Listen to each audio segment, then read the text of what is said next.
अस्सलामुअलैकुम, good morning, सुबह बखैर। City eight 10 में खुशामदीद। मैं हूं महबी शबीब। आई होप कि आपके आज के दिन का आगाज़ बहुत पॉजिटिव रहा होगा और बहुत ही अच्छा रहा होगा। और कहते हैं कि अगर सुबह का आगाज़ अच्छा हो जाए तो पूरा दिन जो है वो खुशगवार गुजरता है। और सुबह का आगाज़ अगर आपने अच्छा करना है तो सबसे पहले अपनी हेल्थ पर काफ़ी ज़्यादा फोकस करने की ज़रूरत है। तो वो लोग जो फिटनेस चाहते हैं तो वो सबसे पहले मॉर्निंग वॉक का आगाज़ करें। और कहते हैं हेल्थ इज़ वेल्थ। अगर आप चाहते हैं कि आप एक अच्छी ज़िंदगी गुजारें तो सबसे पहले जो प्रेफरेंस है आप अपनी हेल्थ को दें। बहुत सारे ऐसे स्टेप्स हैं, जिम जाएं, ठीक है, मॉर्निंग वॉक करें, क्योंकि मॉर्निंग वॉक जो है वो बहुत असरार डालती है और इसी के साथ साथ इंसान को डिसिप्लिन भी सिखाती है। तो बस ऐसे छोटे छोटे से स्टेप आप फॉलो करें, आपकी ज़िंदगी जो है वो खुशगवार रहेगी और आपकी जो सेहत है इस पर भी अच्छे असरात मुरतब होंगे। बढ़ाते हैं प्रोग्राम को आगे और चलते हैं हमारे पहले सेगमेंट टुडेज़ वेदर की जानिब। फैसलाबाद के वेदर के हवाले से बात करें तो फैसलाबाद का जो वेदर है हर गुजरते दिन के साथ गर्म और खुश दिखाई दे रहा है। आज के टेम्परेचर के हवाले से बात करें तो आज का ज़्यादा से ज़्यादा टेम्परेचर जो है वो 43 सेंटीग्रेड रहने का इम्कान है और कम से कम जो टेम्परेचर है वो 26 सेंटीग्रेड रहने का इम्कान है। ताहम महकमा मौसमियात की जानिब से आइंदा 24 घंटों में कहीं पर भी बारिश की पेशगोई नहीं की गई। लेकिन जिस तरह से हम देख रहे हैं कि हर गुजरते दिन के साथ मौसम की शिद्दत जो है, गर्मी की शिद्दत में इजाफा हो रहा है, साथ ही साथ ये जो सिटीज़न हैं उनके लिए भी अलार्मिंग सिचुएशन है। और ऐसे मौसम के हवाले से अगर बात करें, मौसम की शिद्दत के हवाले से बात करें तो हर मौसम की शिद्दत से बचने के लिए कुछ क्राइटेरिया होता है और कुछ SOPs होती हैं। तो SOPs को फॉलो करके हम बहुत सारी, जिसे कहते हैं कि वेदर इफेक्ट से बच सकते हैं। और मौसम गर्मा में हम देखते हैं कि बहुत सारी बीमारियां जो हैं वो आ जाती हैं और जिससे हम सिर्फ और सिर्फ एक ही सूरत बच सकते हैं, वो ये है कि एहतियाती तदाबीरों को फॉलो करें। बहुत ही छोटे छोटे से स्टेप हैं कि बगैर ज़रूरत घर से ना निकला जाए, जब भी घर से निकलें तो अपने आप को कवर करके निकलें। और दूसरा ये कि वाटर इनटेक का इस्तेमाल जो है वो लाजमी कर दें, क्योंकि ये 3 छोटे से स्टेप हैं, ये आपकी सेहत पे बहुत अच्छे असरात मुरतब कर सकते हैं। और इसी के साथ साथ अगर अच्छाई के हवाले से बात करें और खुशगवार दिन के हवाले से बात करें तो इंसान की ज़िंदगी में सबसे अहम दिन उसका बर्थडे होता है और इस इंसान को बहुत ज़्यादा इंपॉर्टेंस भी मिल रही होती है, बहुत सारी दुआएं भी मिल रही होती हैं। तो आज बहुत ही प्यारे से पर्सन की बर्थडे है, मलिक मुंह। बढ़ाते हैं प्रोग्राम को आगे और अब बात करते हैं कुछ फैसलाबाद के हवाले से कि फैसलाबाद में सोशल वेलफेयर के कौन कौन से प्रोजेक्ट्स लेकर आए जा रहे हैं, किस तरह से रजिस्ट्रेशन करवाई जाएगी। और इसी के साथ साथ ताजिर कम्युनिटी के हवाले से भी जो न्यू टैक्स तरमीमी ऑर्डिनेंस लाया गया है उस पर जो ताजिर बरादरी के तहफ़्फ़ुज़ात क्या हैं और ये तरमीमी ऑर्डिनेंस क्या होगा, इस पर भी डिस्कशन करेंगे। लेकिन इन सारे टॉपिक्स पे डिस्कशन से पहले हमारे जो आज के गेस्ट हैं उनका तारुफ करवा दूं। आज हमें प्रोग्राम में ज्वाइन किया है मरियम रज़ा ने, सिटी 41 के रिपोर्टर हैं। अस्सलाम वालेकुम। कैसे हैं मरियम? अल्हम्दुलिल्लाह। Thank you so much Mariam for joining us. Mariam Raza के साथ हमें ज्वाइन किया है सिटी 41 के reporter, senior reporter Umair Azmat ने। अस्सलाम वालेकुम। Thank you so much Umair for joining us. कैसे हैं आप? और मरियम, सबसे पहले मैं आपसे ही गुफ्तगू का आगाज़ करना चाहूँगी कि सोशल वेलफेयर एक ऐसा डिपार्टमेंट होता है जो कि लोगों की वेलफेयर के लिए काम करता है। और फैसलाबाद के हवाले से बात करें तो यहाँ पर वेलफेयर की बहुत ज़्यादा ज़रूरत है। तो सोशल वेलफेयर की जानिब से कौन कौन से न्यू प्रोजेक्ट्स लेकर आए जा रहे हैं? जैसे हिम्मत कार्ड था, उसकी रजिस्ट्रेशन तरीक़ाकार कहाँ तक पहुँचा? इसके अंदर सबसे पहले तो ये है क्योंकि सोशल वेलफेयर का इदारा बनाया इसलिए गया था कि लोगों को, जो स्पेशल लोग हैं या हमारे वो लोग जो इस वक्त ज़रूरतमंद हैं, उनकी मदद की जा सके। अब इसका बेड़ा सिर्फ उसी इदारे की तरफ नहीं आता बल्कि एक बीइंग एन ह्यूमन बीइंग के ऊपर भी इसका एक आप कह लें कि फ़र्ज़ बनता है उसका कि अगर उसको कभी भी मौका मिले कोई छोटी से छोटी नेकी करने का, कोई वेलफेयर का काम करने का, तो वो ज़रूर करे, क्योंकि वो बड़ा ज़रूरी होता है। उससे न सिर्फ उस इंसान की मदद होती है जिसके लिए काम किया जाता है, बल्कि उसके साथ साथ आपकी ना अपनी रूह की तस्कीन भी आपको मिलती है कि आपने एक अच्छा काम कर लिया है। और ये भी है, पूरा दिन शुरू करने से पहले अगर इंसान सोचे, जैसे आप भी अपने इंट्रो में बता रही थी कि दिन में कोई ना कोई नेकी जो है वो बड़ी ज़रूरी है, तो ये छोटी छोटी नेकियां जो है वो ज़रूर करनी चाहिए। बहरहाल जो वैसे अगर हम बात करें सोशल वेलफेयर की, तो आजकल वहाँ पर हिम्मत कार्ड का जो प्रोजेक्ट है वो चल रहा है और उसके साथ साथ असिस्टेंट डिवाइसेस का भी चल रहा है। असिस्टेंट डिवाइसेस जो है ये वो डिवाइसेस हैं जो कि हमारे माजूर अफराद को या उसके अलावा जो स्पेशल अफराद हैं उनको ताउन देने के लिए काम आती है। अब इसके अंदर वो चीज़ें आ जाती हैं जैसे फॉर एग्जांपल अगर कोई खुदा न खास्ता टांगों से महरूम है तो उसको व्हील चेयर प्रोवाइड की जाएगी। जो सुन नहीं सकता तो उसको हियरिंग एड जो है वो प्रोवाइड की जाएगी। इसके अलावा जो आंखों का जिनकी नज़र बहुत ज़्यादा वीक होती है या वो बी क्लास के होते हैं या ए क्लास के होते हैं, तो उनको जो है उनके ऑपरेशन के उठाए जा सकते हैं अखराजात, या उसके अलावा उनको दीगर फैसिलिटीज़ जो हैं वो प्रोवाइड की जा सकती हैं। इस सूरत हाल के पेश नज़र आप कह लें कि अप्रैल के आखिरी वीक के अंदर जो है लाहौर के अंदर ये इवेंट हुआ था, जो पंजाब भर के वहाँ पे जितने भी स्पेशल अफराद थे 93 जो थे लोग यहाँ से फैसलाबाद से गए थे स्पेशल, जिनको असिस्टेंट डिवाइसेज जो हैं वो दी गई थी। अब फैसलाबाद के अंदर पिछले हफ्ते में एक तकरीब रखी गई जिसमें उन्होंने 35+ लोगों को जो है असिस्टेंट डिवाइसेज प्रोवाइड की। आहिस्ता आहिस्ता अब इसके सेकेंड फेज की तरफ हम जा रहे हैं, उसके अंदर भी इनका इंदराज जो है वो होगा और उसके बाद उनको डिवाइसेज और दीगर आलात जो कि उनके इस्तेमाल के लिए ज़रूरी हैं वो उनको दिए जाएंगे। क्योंकि इसमें ये सूरत हाल भी होती है कि कुछ ऐसे लोग भी हैं जो फिट टू वर्क होते हैं और उनको इस तरह के आलात देने की बजाय उनको किसी जॉब पर डाल देना या 3% जो कोटा स्पेशल अफराद के लिए रखा गया उस तरफ डाल देना जो उसको ज़्यादा बेहतर समझा जाता है एज़ कम्पेयर टू कि उनको आप कह लें कि इमदादी रकम दी जाए। इसमें तो एक ये भी चीज़ होती है कि इंसान की अपनी भी जो इज़्ज़त नफ्स है वो मजरूह महसूस होती है कि भाई हम कर सकते थे, हम इस काबिल है कि हम कर सकें। बल्कि इसके अंदर बड़ा ज़रूरी चीज़ ये भी है कि जो हमारे स्पेशल अफराद हैं उनका हुनरमंद होना बहुत ज़रूरी है। क्योंकि देखें आप वो भी हमारी तरह इंसान होते हैं, बस वो एक थोड़ी सी स्पेशल तवज्जो के मुंतज़िर होता है कि अगर उन पर वो तवज्जो हम दें तो उनके लिए बहुत कुछ आसान हो जाता है और उनको किसी के आगे भीख नहीं मांगनी पड़ेगी। उनको जो अपना वो खुद कमाएंगे वो अपने आप पे इन्वेस्ट करेंगे, तो मेरा ख्याल है सिर्फ उनकी ज़िंदगी नहीं आसान होगी, उनके जो घर वाले हैं, उनके वालिदैन हैं, उनकी भी ज़िंदगी आसान हो जाएगी। बिल्कुल इसी तरह से मरियम स्पेशल पर्सन के साथ बहुत सारे लोगों की लाइफ कनेक्टेड होती हैं और अगर हम इन्हें हकीकी तौर पे एम्पावर करना चाहते हैं तो इन्हें स्किल्स भी सिखाएं। और हाँ, ये देखिए कि क्राइटेरिया क्या है, जैसे एक होता है नॉन फिट टू वर्क होते हैं और एक नॉट फिट टू वर्क होते हैं। इस चीज़ को मद्देनज़र रखते हुए अगर हम इन्हें स्किल सिखा देंगे तो बहुत सारी चीज़ें जो हैं वो बेहतर हो सकती हैं।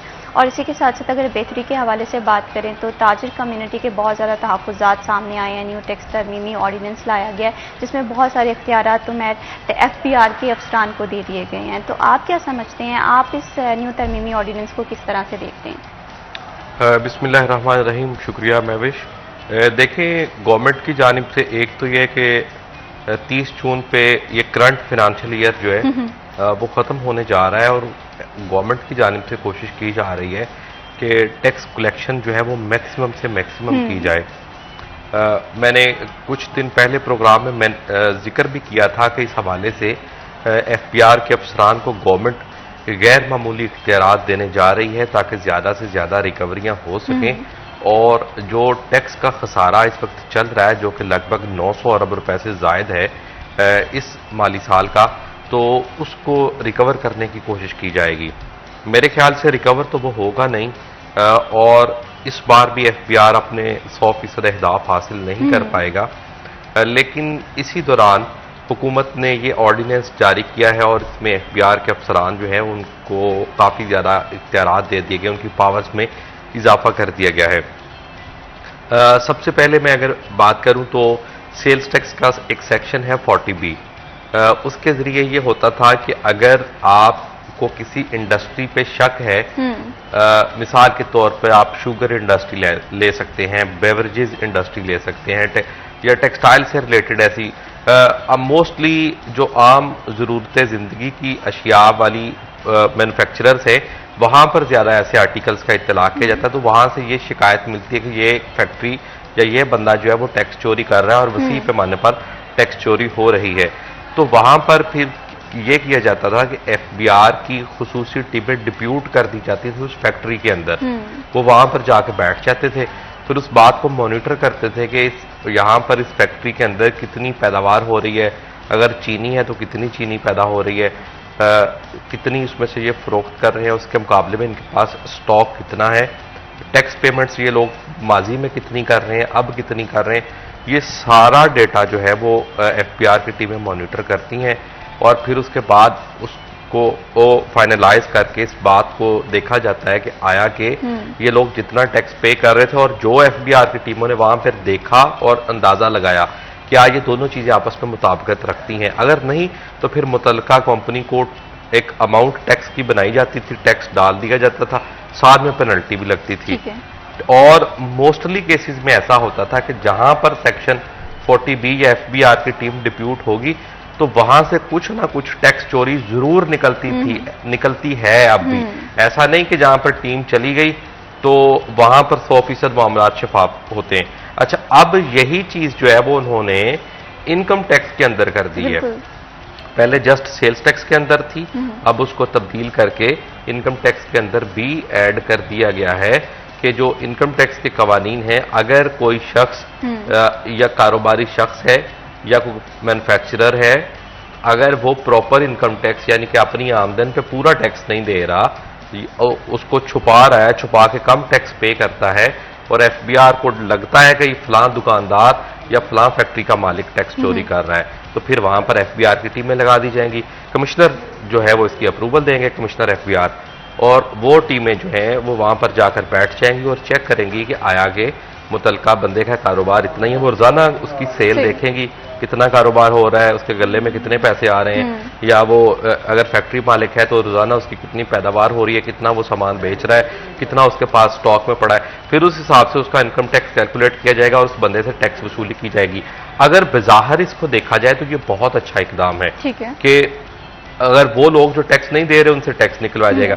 लेकिन अगर इसका गलत इस्तेमाल होता है, जिस तरह से बिजनेस कम्युनिटी का कहना है कि FBR के जो फील्ड स्टाफ है, फील्ड में काम करने वाले लोग, वो हरासमेंट बहुत ज्यादा करते हैं, और अब भी यही मौकफ है कि इससे जो नीचे वाला स्टाफ है उसकी हरासमेंट बढ़ जाएगी।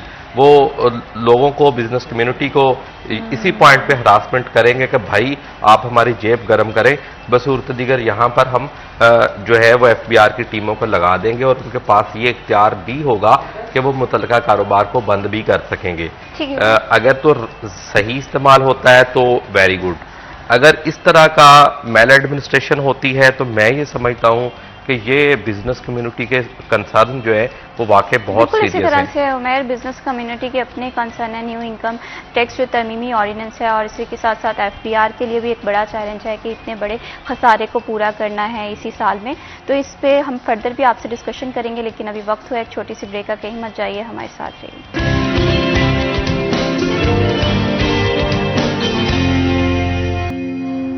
सिटी एट 10 में वंस अगेन खुशामदीद। बात हो रही है सोशल वेलफेयर डिपार्टमेंट के हवाले से कि कौन से न्यू प्रोजेक्ट्स लेकर आए जा रहे हैं, जिसमें हिम्मत कार्ड है और जो स्पेशल पर्सन्स हैं उन्हें डिवाइसेस भी दी जा रही हैं। फर्दर भी हम जानेंगे कि ये डिवाइस देने का तरीकाकार क्या है, रजिस्ट्रेशन का तरीकाकार क्या है, क्राइटेरिया क्या है। तो मेरी इस हवाले से हमें थोड़ा सा बताइएगा कि ये जो डिवाइसेज अभी 35 लोगों को दी गई हैं, कि फर्दर भी इस प्रोजेक्ट की एक्सटेंशन होगी, अगर है तो इसके रजिस्ट्रेशन का क्या तरीकाकार होगा और कौन लोग जो हैं वो अहल होंगे। इसमें 35 लोगों को फैसलाबाद में दी गई है और लाहौर जो इवेंट हुआ था उसके अंदर 93 थे, यानी कि आप कह सकते हैं कि 100+ लोगों को जो है वो डिवाइस दे चुकी हैं अभी तक, क्योंकि वो फर्स्ट फेज के लोग थे जिनको ये डिवाइस दी गई है। इसका सबसे आसान तरीकाकार रजिस्ट्रेशन का यही है, क्योंकि आप देखेंगे जो बंदे डिसेबल हैं किसी भी लिहाज से, तो उनका डिसेबिलिटी सर्टिफिकेट जो है वो सबसे पहले बनाया जाता है उनके ID कार्ड के थ्रू। जब उनके ID कार्ड बनता है उसके बाद उनका डिसेबिलिटी सर्टिफिकेट बनता है, और फिर उसके बाद इस बात का तयन की जाता है कि वो फिट टू वर्क हैं या नॉट फिट टू वर्क हैं। जो नॉट फिट टू वर्क होते हैं उनको इस इमदाद के अंदर जो उनकी माली इमदाद होती है हिम्मत कार्ड के थ्रू उनको इसमें किया जाता है। और सेकेंडली फिर उसके बाद वो लोग आते हैं जो बिल्कुल भी या आप कह लें फिट टू वर्क भी हैं और उनको असिस्टेंट डिवाइस मिल सकती हैं। फॉर एग्जांपल अगर कोई बंदा कंप्यूटर यूज़ करना जानता है लेकिन उसकी टांगे नहीं हैं और वो व्हील चेयर का मुंतज़िर है, तो अगर वो व्हील चेयर का इस्तेमाल करके अपना सिस्टम पे बैठकर काम कर सकता है तो वो फिट टू वर्क है, ठीक है, वो उस डिवाइसेस का इस्तेमाल कर सकता है। इसके लिए आपको सिर्फ डिसेबिलिटी सर्टिफिकेट की, अपने ID कार्ड की जिस पे डिसेबिलिटी का साइन होगा वो सिर्फ जमा करवाना होता है। अगर आपका यानी कि जो कम उम्र बच्चे हैं 18 साल से कम है उनका ID कार्ड नहीं है तो उनका वे फॉर्म होता है, उसके थ्रू जो है ये ऑनलाइन सिस्टम डाउन किया जाता है। पहला फेज खत्म हो चुका है, दूसरे फेज का इंदराज जो है वो नेक्स्ट वीक तक जो है दोबारा से शुरू हो जाएगा। उसके तहत इनके अंदर दोबारा से जो लोग माजूर अफराद हैं स्पेशली उनको इसके अंदर असिस्टेंट डिवाइस जो हैं वो दी जाएंगी। बिल्कुल इसी तरह से। अच्छा, इसमें एक और बात ये भी है कि हमारे यहाँ इस चीज़ को बहुत मायूब समझा जाता था पहले ज़मानों में कि जो लोग स्पेशल हैं बच्चे या उसके अलावा वो बच्चे जो कुछ कर नहीं सकते या किसी ना किसी तरह से उसमें कमजोरी जो है वो होती है, तो हमारे यहाँ छुपाया जाता था उनको घरों के अंदर रख दिया जाता था या उनको बाहर लोगों के साथ इंटरेक्शन के लिए नहीं भेजा जाता था। लेकिन अब यह है कि वक्त के साथ साथ लोगों के अंदर इस चीज़ की आगाही आ चुकी है कि इन बच्चों को ज़रूरत है घर वालों को उन पर तवज्जो देने की और उनकी ज़रूरियात को पूरा करने की। तो ये बहुत अच्छी बात है कि एटलीस्ट हमारी हुकूमत इस तरह के लोगों पे जो है वो नज़र रख रही है। लेकिन इसके अंदर एक और चीज़ भी है कि सिर्फ फैसलाबाद के पहले फेज से ही 100+ लोगों को डिवाइस दे लेना कोई बहुत बड़ी बात नहीं है। हुकूमत को चाहिए था कि जिस तरह से माजूर अफराद की तादाद, स्पेशल बच्चों की तादाद में इजाफा हो रहा है, तो उस तरह से पहले फेज को भी थोड़ा बढ़ा रखते, थोड़ा ज्यादा लंबा रखते, ताकि जो लोग अभी रहते हैं इसके अंदर काफी हद तक उनको इसके अंदर एंगेज किया जा सकता है, क्योंकि इस तरह के लोगों की तादाद बहुत ज्यादा है और लोगों को आगाही भी नहीं है कि हमने किस तरह से उन तक ये डिवाइसेस जो है वो पहुंचानी है। कई लोग अभी ऐसे हैं जिनको इस बात की आगाही नहीं है कि उनका जो ID कार्ड है वो स्पेशल व्हील चेयर के साथ है कि नहीं है। वो सिर्फ डिसेबिलिटी सर्टिफिकेट बना के ये सोच रहे हैं कि शायद हमारा इंदराज जो है वो हो चुका है। कुछ बहुत से लोग हैं जिनका हिम्मत कार्ड जो है वो रुका हुआ है इसी वजह से कि उनका ID कार्ड जो है उस पर आइडेंटिटी स्पेशल नहीं आई हुई। तो ये लोगों में आगाही जो है वो बहुत ज्यादा जरूरी है कि लोगों को बताया जा सके कि स्पेशल अफराद बोझ नहीं है, बल्कि उनका बोझ अगर हुकूमत उठाने के लिए तैयार है तो आपको भी उसके अंदर जो है वो पार्टिसिपेट जरूर करना चाहिए ताकि बच्चों के लिए आसानी हो सके उसके अंदर। बिल्कुल इसी तरह से मरियम, जो स्पेशल पर्सन्स हैं वो भी हमारी सोसाइटी के बहुत ही इम्पोर्टेंट एक हिस्सा हैं और इस हिस्से को जिस तरह से हुकूमत प्रोमिनेंट कर रही है, इसको हेल्प आउट कर रही है, इसी के साथ साथ घर वालों की सपोर्ट भी बहुत ज़्यादा ज़रूरी होती है। तो अगर कोई पर्सन किसी फैमिली में है, स्पेशल एबिलिटीज़ हैं जिसमें, तो उसे निगलेक्ट ना किया जाए, उसे एम्पावर किया जाए और तरीक़ाकार जो रजिस्ट्रेशन का है वो मरियम ने बता दिया हुआ है कि ID कार्ड है, डिसेबिलिटी सर्टिफिकेट आपके पास होना चाहिए, ऑनलाइन रजिस्ट्रेशन भी हो सकती है और इसी के साथ साथ सोशल वेलफेयर का डिपार्टमेंट भी मौजूद है आपको बेहतर तौर पे गाइड करने के लिए। तो ये तो होगी सोशल वेलफेयर के हवाले से बात, लेकिन जो न्यू तरमीमी इनकम टैक्स ऑर्डिनेंस है इस पे ताजिर कम्युनिटी के बहुत ज़्यादा तहफ़्फ़ुज़ात हैं, जिसमें ये है कि किसी भी फैक्ट्री में या किसी भी दुकान के बाहर FBR के अफसर जो हैं वो तैनात होंगे। तो उमैर, आप क्या समझते हैं, इससे गैर मुनसिफाना तकसीम नहीं होगी कि FBR अफसरान के पास गैर मामूली राइट्स हैं? तो ताजिर कम्युनिटी के तहफ़्फ़ुज़ात भी देखें समहाउ वो दुरुस्त साबित हो रहे हैं। देखें, इस पे सबसे पहले तो रीजंस को देखने की जरूरत है कि आखिर गवर्नमेंट को क्या जरूरत पड़ी या क्यों जरूरत पड़ी कि उन्होंने ये कवानीन में तब्दीलियां की और ये अफसरान को ये इख्तियारात सौंपे। आखिर इसके पीछे कुछ ना कुछ वजूहात तो है, क्योंकि आप देखें पाकिस्तान के अंदर ज्यादातर ताजर तो टैक्स ही पे नहीं कर रहे। इस बार इस फाइनेंशियल ईयर के पहले 9 महीनों के दौरान अगर हम सैलरीड क्लास के इनकम टैक्स को देखें वो मोर देन 400 बिलियन है, यानी कि मुलाजमत पेशा अफराद ने 400 अरब रुपए से ज्यादा टैक्स दिया। उसके मुकाबले में जो अरबपति सेठ हैं उन्होंने सिर्फ 26 अरब रुपए टैक्स दिया। तो ये इन चीजों को देखने की जरूरत है। इसी तरह अगर आप ट्रेडर्स क्लास को देखें तो ये पाकिस्तान में जितनी टैक्स कलेक्शन होती है या फैसलाबाद के अंदर बिलखुसूस जितनी टैक्स कलेक्शन होती है उसका 1% भी टैक्स नहीं पे करते फैसलाबाद के ताजर। ये दावे जितने मर्जी करते रहे कि हम टैक्स पे करते हैं या करना चाहते हैं, इनके तमाम लीडरान के पास यही घसे पिटे 2 जुमले हैं, हम टैक्स पे करना चाहते हैं, FBR लेना नहीं चाहता। ठीक है, लेकिन मैं ये कहता हूं कि ये ना ये टैक्स पे करना चाहते हैं ना FBR लेना चाहता है। FBR के मुलाजमीन अपनी जेबें भरना चाहते हैं, ये हकीकत ये है। तो आप देखें जितनी टैक्स कलेक्शन अगर हो रही है फैसलाबाद के अंदर मोर देन 100 बिलियन हर साल टैक्स कलेक्ट होता है, तो उसका 1% यानी कि 1 अरब रुपया भी ये लोग टैक्स नहीं देते फैसलाबाद में पूरे साल के अंदर। आप इनके कारोबार देखें, आप इनके लिविंग स्टैंडर्ड्स देखें, आप इनकी गाड़ियां देखें, इनके असासे देखें, तो ऐसी सूरत में मैं समझता हूं अगर हम लीगल पॉइंट ऑफ व्यू से देखें तो फिर ये बनता था इन लोगों पे सख्ती होनी चाहिए, इन लोगों की मॉनिटरिंग होनी चाहिए, लेकिन साथ ही साथ कवानीन का सही इस्तेमाल होना चाहिए। दूसरी चीज मैंने ये फर्स्ट पॉइंट पे बात की थी। दूसरा पॉइंट इसमें यह है कि मिसाल के तौर पर अगर ये लोग अभी ये दूसरी चीज आ जाती है मैं खरीदारी करता हूं, को कपड़े किसी ब्रांड से खरीदे, किसी शॉप से खरीदे, आप खरीदती हैं या कोई भी पाकिस्तान का शहरी जाके खरीदता है, हम उस पर 18% सेल टैक्स पे करते हैं। होता क्या है कि इन लोगों, अच्छा एफबीआर ने उसकी मॉनिटरिंग के लिए ऑनलाइन सिस्टम लगा दिया, पीओएस, इन लोगों ने उसकी भी मुजामत की। अच्छा जबरदस्ती कुछ पॉइंट्स पे जो बड़े स्टोर्स हैं 1000 के करीब फैसलाबाद में वहां पे लग गया। अब हो क्या रहा है, वो भी क्या कर रहे हैं अल्लाह के नेक बंदे, कि वो एक जाली स्टैंप्स लगा रहे हैं टैक्स की, जाली स्टैंप्स लगाई जा रहे हैं कि इस टैक्स आ गया है, या उस पर जाली बारकोड लगाया जाता है, पैसे फिर अपनी जेब में डाल लिए जाते हैं। अब सरकार ने ये कानून बनाया कि जो जाली टैक्स स्टैंप लगाएगा, जाली लेबल लगाएगा, अगर वहां से वो पकड़ा जाता है, एफबीआर की टीम रेड करती है, वो तमाम सामान जो है उसका वो भाग के सरकार जब्त हो जाएगा, उसका नहीं रहेगा, एफबीआर जब्त कर लेगा और उसके खिलाफ कार्रवाई भी करेगा। दूसरा पॉइंट ऑफ व्यू ये है, अगर फिर आप देखें, इसमें भी आप देखें, गवर्नमेंट खुद एडमिट कर रही है कि पाकिस्तान के अंदर सालाना मोर देन 4000 बिलियन यानी कि 4000 अरब रुपए से ज्यादा की सेल्स टैक्स चोरी हो रही है। मैं आप दे रहे हैं, दुकानदार अपनी जेब में डाली जा रहे हैं, एफबीआर वाले उनसे अपना हिस्सा लेके खामोश हो जाते हैं और अवाम पिसी भी जा रही है, फायदा फिर किसी को नहीं हो रहा, उन लोगों को ही हो रहा है जो अशराफियां हैं, जो टैक्स चोर है। क्वेश्चन ये बनता है कि मोस्टली जो टैक्स चोरी होता है वो अनडॉक्यूमेंटेशन की वजह से होता है, तो एफबीआर ने इस और तरमीमी ऑर्डिनेंस में कोई ऐसा तरीकाकार भी लाया है जिसमें ताजर कम्युनिटी है इन्हें डॉक्यूमेंटेड कर दिया जाए, ताकि एफबीआर की जानिब से जितना भी टैक्स चोरी किया जा रहा है ताजरों की जानिब से वो रुक जाए।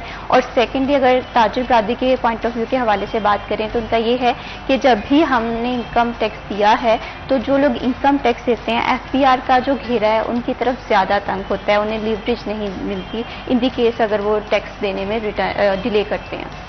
देखें ये बिल्कुल ठीक है, इस हवाले से खैर कवानीन तो ऑलरेडी मौजूद हैं कि क्या क्राइटेरिया है, किन लोगों को टैक्स नेट में रजिस्टर्ड होना चाहिए, सेल्स टैक्स किन लोगों को पे करना चाहिए, ये सारा क्राइटेरिया पहले से मौजूद है।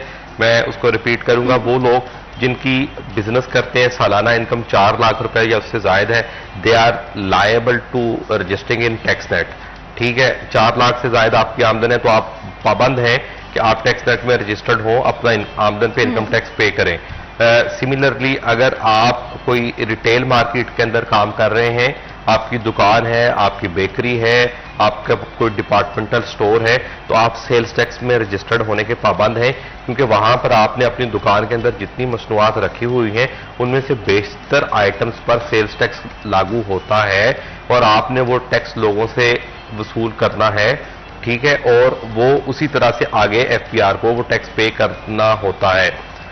उसमें अगर आप देखें तो हमारे घंटाघर के 8 बाजारों के अंदर अगर इनकम टैक्स के अंदर चंद लोग रजिस्टर्ड होंगे जो अपनी इनकम पे टैक्स पे करें, लेकिन सेल्स टैक्स देने वालों की या उसमें रजिस्टर्ड अफराद की तादाद बहुत कम है, जबकि टैक्स लिया जा रहा है। सबसे बड़ी वजह जो है वो अनडॉक्यूमेंटेड इकोनॉमी है और सरकार का उस तरह से उस पर अमल दखल नहीं है या उसकी रोक टोक नहीं है। और दूसरी बड़ी चीज जो है वो कैश में लेन देन है।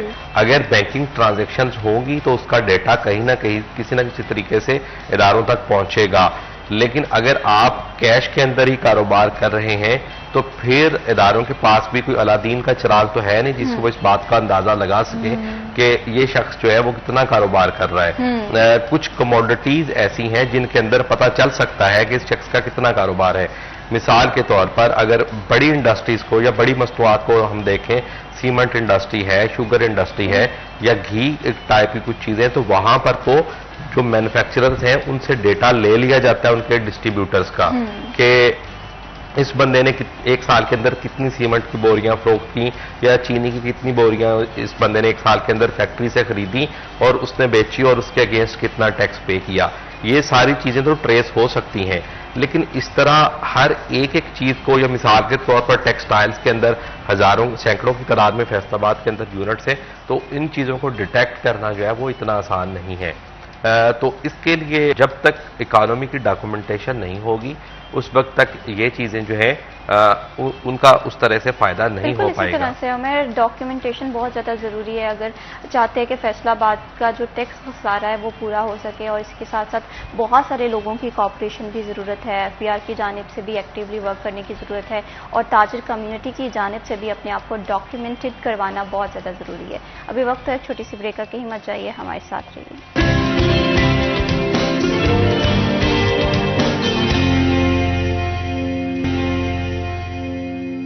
सिटी एट 10 में वंस अगेन खुश आमदीद। बात हो रही है सोशल वेलफेयर के हवाले से भी, और इसी के साथ साथ बहुत सारे फैक्टर्स हैं जो कि सोसाइटी को उस तरह से मुतासिर कर रहे हैं। अगर फैसलाबाद के इश्यूज़ के हवाले से बात करें तो हर गुजरते दिन के साथ हम देख रहे हैं कि फैसलाबाद में बेगर्स की तादाद, भिखारियों की तादाद जो है वो बढ़ रही है, जिसकी वजह से शहरियों को भी बहुत ज़्यादा मुश्किलात का सामना करना पड़ रहा है। इस पर मरियम, मैं आपका पॉइंट ऑफ व्यू जानना चाहती हूँ कि आखिर इसकी क्या वजूहत हैं। हम फैसलाबाद की किसी भी अहम शराब पे चले जाएँ, वहाँ पर भिखारियों के पूरा नेटवर्क काम करता है, तो ये क्यों नहीं कम हो रहे हैं, और किस तरह से गवर्नमेंट को चाहिए कि इन्हें कम करने में या इन्हें कंट्रोल करने में, इस नेटवर्क को कम करने में किरदार अदा करें? महविश, ये प्रॉपर एक नेटवर्क होता है, और आप कह लें कि वो लोग मिलकर ये सारा कुछ खुद कर रहे होते हैं। उन्हें पता है कौन कौन सा पॉइंट जो है वो अहम है, कहाँ खड़े होंगे तो सबसे ज्यादा पैसे मिलेंगे, कहाँ नहीं खड़े होंगे तो पैसे नहीं मिलेंगे, कौन सी ऐसी जगह है जहाँ हम छुप सकते हैं कि अगर हमें कोई चेक इन बैलेंस हम पे किया जाए तो हम वहां पे छुप जाएंगे, हम तक कोई नहीं पहुंचेगा। तो ये सारी चीजें वही लोग कर सकते हैं जिनको पता होता है कि हम, एक तो होता है ना पेशावर भिखारी, ये वो पेशावर भिखारी हैं कि जिनको पता है कि कौन कौन सी इलाका जाना वो हमारे लिए अहम है। अभी ब्रेक में भी हम यही बात कर रहे थे कि कोहिनूर के अंदर हम चले जाएं, उसके अलावा डी ग्राउंड चले जाएं तो वहां पे भी यही सूरत हाल होती है। उसके अलावा कोई भी मॉल हो, मिल्लत चौक पे या सरगोदा रोड पे जो मॉल्स हैं वहां पे चले जाएं, आप अगर किसी को सिंपैथी में आके 10 रुपए दे देंगे ना, तो जो बाकी के 10 लोग हैं वो भी आपके पास आके एक दायरा बना लेंगे कि हमारे पैसे, हमारे पैसे, या हम ये वो, इस तरह से। फिर दूसरी बात ये कि अब अगर हम यहाँ चले जाते हैं जनाब चौक में, यहाँ पर भी यही सूरत हाल है। यहाँ पर भी इस कदर लोग ज्यादा मौजूद हैं कि हमने बाकायदा वहां पर देखा है कि खवातीन जो हैं उन्होंने अपने बुरखे अपने पास रखे होते हैं, वो पहन लेती हैं, अपना मुंह छुपा लेती हैं, और उसके बाद हर गाड़ी में हर किसी का दरवाजा खड़काती फिरती हैं कि वो जो है ना गाड़ी किसी तरह खुल जाए और हमें पैसे मिल जाए। ये नेटवर्क जो है काम कर रहा है और इसकी रोकथाम के लिए कुछ भी नहीं हो रहा। अगर हम बात करें तो चाइल्ड प्रोटेक्शन में ऑपरेशन किया जाता है, ठीक है, जिसके बच्चे जो हैं वो पकड़े जाते हैं, जो भीख मांग रहे होते हैं, खास तौर पर कहीं बैठे होते हैं तो उनको पकड़ लिया जाता है। अब उनको भी वहां से वापस करवा दिया जाता है 24 घंटे के अंदर अंदर, क्योंकि अगर 24 घंटे तक इदारे के पास रहेंगे तो वो अदालती कार्रवाई करवा के बच्चे को अपने पास रख लेंगे या उन घर वालों के खिलाफ मुकदमा दर्ज किया जाएगा।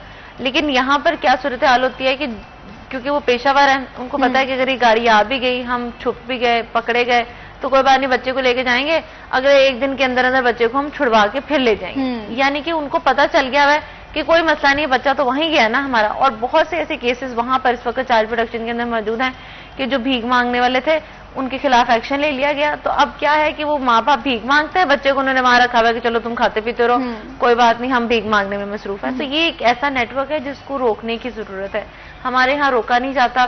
सोशल वेलफेयर ने पनाहगाह लारी डे की इश्तराक से जो है ये शुरू किया था कि ऑपरेशन जो है वो फैसलाबाद के अंदर किया जाए, एक दिन में 2 मरतबा, एक सुबह टाइम एक शाम टाइम, ताकि उन लोगों को पकड़े। उनमें खवातीन की तादाद सबसे ज्यादा थी जिन्होंने छोटे बच्चों को, कुछ चंद माह के, 2 माह का, 3 माह का बच्चा जो है वो सिंपैथी के नाम पे पकड़ा होता था। और सबसे दिलचस्प बात यह है कि वो बच्चे बदल जाते थे या कभी कभी माएँ बदल जाती थी, लेकिन बच्चों की शक्ल वही रहती है। कहने का मकसद ये, और फिर इनको सबसे ज्यादा जो इनको पता होता है कि हमारे खिलाफ जो है वो कोई ना कोई कार्रवाई हो जाएगी, तो ये अपने पास अपनी किसी किस्म की भी आइडेंटिटी नहीं रखते, कोई आईडी कार्ड नहीं रखते, क्योंकि आईडी कार्ड के ऊपर ही इनके खिलाफ कोई कार्रवाई की जा सकती थी। लेकिन अब अफसोस की बात यह है कि वो भी 6 से 7 महीने से वो भी ऑपरेशन बिल्कुल बंद है। और उसकी आप कह लें रीजन ये दी जा रही है महकमे की तरफ से कि और बहुत से ऑपरेशन जो है वो शुरू हो गए थे, इस वजह से इस ऑपरेशन को जो है वो साइड पे रख दिया गया है। तो ये कोई सही ऑप्शन नहीं है कि आप अपने शहर की सड़कों पे जो है इन लोगों को छोड़ दें, जो कि न सिर्फ लोगों से भीख मांग रहे हैं सिंपैथी के नाम पर, इस्लाम के नाम पर, और इस नाम पर कि मैं भूखा मर गया। बल्कि उनको तो रोकने की जरूरत है। वो आपके शहरियों को तंग कर रहे होते हैं, ट्रैफिक को मुतासिर कर रहे होते हैं, उनको कोई नहीं रोक रहा। दीगर प्रोजेक्ट जो है वो शुरू कर दिए गए, तो इस प्रोजेक्ट के ऊपर गौर करने की जरूरत है। ये तो तादाद बढ़ती चली जाएगी। वो बच्चे इसी वजह से कई बच्चे किडनैप हो जाते हैं और उसके बाद पता चलता है कि वो भीख मांगते हुए 2 साल बाद 3 साल बाद पता चला जी वो भीख मांगने वाले ग्रोह ने उनको पकड़ लिया था, तो वो बच्चे वहां पर मौजूद थे, या खुदा ना खास्ता उनको मार दिया जाता है जब वो बच्चे उनकी बात नहीं मानते। कई बच्चे, कई लोग ऐसे होते हैं, हम देखते हैं जब सिग्नल पे खड़े होकर, आपने भी गौर किया होगा कि सिग्नल पे खड़े होते हैं तो बहुत से ऐसे लोग होते हैं कि महसूस होता है कि उनकी टांग जो है या तो तोड़ दी गई या उनको इस चीज के लिए मजबूर कर दिया गया, उनके चेहरे पे, उनको कोई बॉडी पे जख्म होते हैं, वो इन्हीं ग्रोह की वजह से होता है कि उनको मजबूर कर दिया जाता है कि उन्होंने वहां जाके खड़ा होना है और एक सिंपैथी का सिंबल जो है वो आपने बनना है ताकि लोग अपने आप आए और उनको पैसे दें। तो ये आप कह लें कि हमारे ना माशरे में भी एक सोच बन गई हुई है कि इनको पैसे दे देते हैं। हम ये नहीं सोचते कि क्या पता हमारे इर्द गिर्द ही कोई ऐसे लोग हों जिनको जरूरत हो। हम इनको सिंपैथी का सिंबल समझ के और ये समझ के कि चलो घर से निकल रहे हैं, कोई दुआ देता जाएगा तो उसको दे देते हैं। तो ये एक अजीब सी सोच हमने खुद ही डेवलप कर ली है अपने जहन में। बिल्कुल इसी तरह से मरियम में इंसानियत की खिदमत करना और जो ज़रूरतमंद है उसकी मदद करना तो बहुत ज़्यादा ज़रूरी है। लेकिन जो फैसलाबाद में अगर पैगर्स के हवाले से बात करें तो ये पूरा नेटवर्क है और जिसमें बहुत सारे ऐसे लोग शामिल हैं जो कि बच्चों को किडनैप तक भी कर सकते हैं। ऐसे भी हम लोगों ने खबरें गर्दिश करती हुई दिखाई दी हैं। तो अपने आसपास बहुत ज़्यादा आपको फोकस करने की ज़रूरत है और सोशल वेलफेयर के डिपार्टमेंट या चाइल्ड प्रोटेक्शन ब्यूरो को इस पे काफ़ी एक्टिवली वर्क करने की ज़रूरत है। इसी के साथ उमर, मैं आपसे जानना चाहती हूँ कि जिस तरह से एफबीआर अफसरान के पास ये इख्तियार हासिल है कि वो किसी भी प्रोडक्ट को जब्त कर लेंगे, तो आप क्या समझते हैं कि ये इख्तियार जो है गैर मुनसिफाना नहीं है? क्या वो इस इख्तियारात का नाजायज़ इस्तेमाल नहीं कर सकते? देखें, इख्तियार गैर मुनसिफाना नहीं है, उसका इस्तेमाल किसी भी चीज़ को मुनसिफाना या गैर मुनसिफाना बनाता है। हुकूमत जो भी कवानीन बनाती है मोस्टली वो कानून के मुताबिक ही होते हैं और वो चीज़ों को कंट्रोल, गलत चीज़ों को कंट्रोल करने के लिए होते हैं। अब अगर कहीं पर सरकार या एफबीआर भी सरकार के बिहेव पर कुछ चीज़ों को जब्त करती है तो इसका ऑटोमेटिकली मतलब ये है कि वहां पर कोई मुजरमाना सरगर्मी हो रही थी। आप देखें 4000 अरब रुपए सेल्स टैक्स चोरी सालाना हो रही है, मैं आप टैक्स दे रहे हैं, वो टैक्स आगे नहीं पहुंच रहा। अगर उसकी मॉनिटरिंग के लिए, उसकी रोकथाम के लिए कुछ ऐसे इकदाम हो रहे हैं तो मैं ये समझता हूं बेहतर है। लेकिन अगर फिर बात वही आ जाती है, उनका गलत इस्तेमाल होता है सरकारी मुलाजमीन की जानिब से, जो कि हमारे माशरे में या हमारी सोसाइटी में एक रूटीन प्रैक्टिस बन चुकी है, तो उसके लिए ये गलत है। दूसरी बड़ी चीज जो इसमें सबसे मेन ये है, मैं वो बताना चाहूं कि पाकिस्तान के अंदर बड़ी बड़ी मल्टीनेशनल कंपनियां भी बहुत ज्यादा टैक्स चोरी करती हैं, सेल्स टैक्स चोरी होती है। जब 3-4 साल पहले डॉक्यूमेंटेशन पे काम होना शुरू हुआ तो एफबीआर ने अपना तमाम का तमाम फोकस जो था वो छोटे ताजरों पे करना शुरू कर दिया, क्योंकि अशराफिया पे तो बस नहीं चलता किसी का। ताकतवर पे तो एफबीआर का इतना अफसरान का जोर चलता है कि वहां से वजारत खजाना से कोई सिफारिश आ जाती है या कोई चेयरमैन एफबीआर का ताल्लुक वाला निकल आता है तो कहीं ना कहीं से वो सियासी दबाव या किसी न किसी तरीके से कोई सिफारिश पड़ जाती है।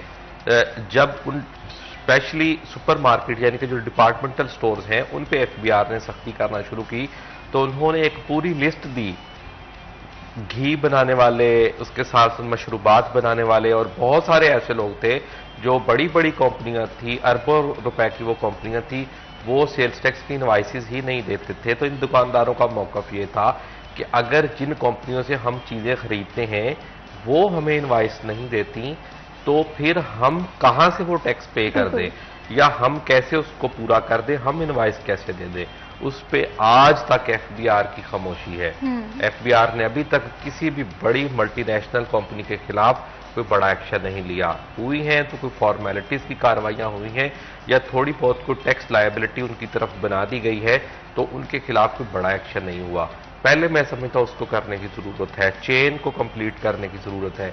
यही सिचुएशन टेक्सटाइल सेक्टर के अंदर भी है। फैसलाबाद चूंकि टेक्सटाइल सिटी है तो यहां पर भी यही सूरत हाल है। आपकी जो सूत्र मंडी है वहां पर रोजाना अरबों रुपए का कारोबार हो रहा है, वो तमाम अनडॉक्यूमेंटेड इकोनॉमी है। बस वो थोड़ा बहुत टैक्स पे कर देते हैं जब उनका रिटर्न का टाइम आता है।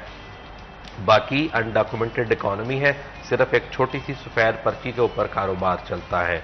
और लेकिन एफबीआर से ये चंद मीटर के फासले, चंद किलोमीटर के फासले पर है, लेकिन वहां पे कोई कार्रवाई नहीं होती। तो मैं ये समझता हूँ उस चेन को कंप्लीट करने की जरूरत है, टैक्स नेट में इजाफे की जरूरत है। पहले आप अपनी जिम्मेदारी अदा करें, हुकूमत अपनी जिम्मेदारी अदा करे, फिर उसके बाद आप बिजनेस कम्युनिटी की तरफ जाएं। जब पूरी की पूरी चेन कंप्लीट होगी, जिस तरह से मैंने पहले भी बताया कि टेक्सटाइल सेक्टर के अंदर भी ये लूप होल्स हैं, इसी तरह जो रिटेल सेक्टर्स की आम जरूरतें जिंदगी की अशिया है, अगर वो मल्टीनेशनल कंपनियां ही नहीं दे रही कि बहुत सारी चीजें हैं, अगर हम उन्हें एक स्ट्रेट लाइन में कम्प्रीहेंसिव तरीके से ऑर्गेनाइज कर लेंगे, एफबीआर अपना किरदार अदा करे, गवर्नमेंट अपना किरदार अदा करे और बिजनेस कम्युनिटी जो है वो अपना, जिसे कहते हैं, एक जिम्मेदाराना किरदार अदा करेगी, तो टैक्स जो फैसलाबाद का खसा रह सकेगा। अभी वक्त तो एक छोटी सी ब्रेक का, कहीं मत जाइए, हमारे साथ रहिए।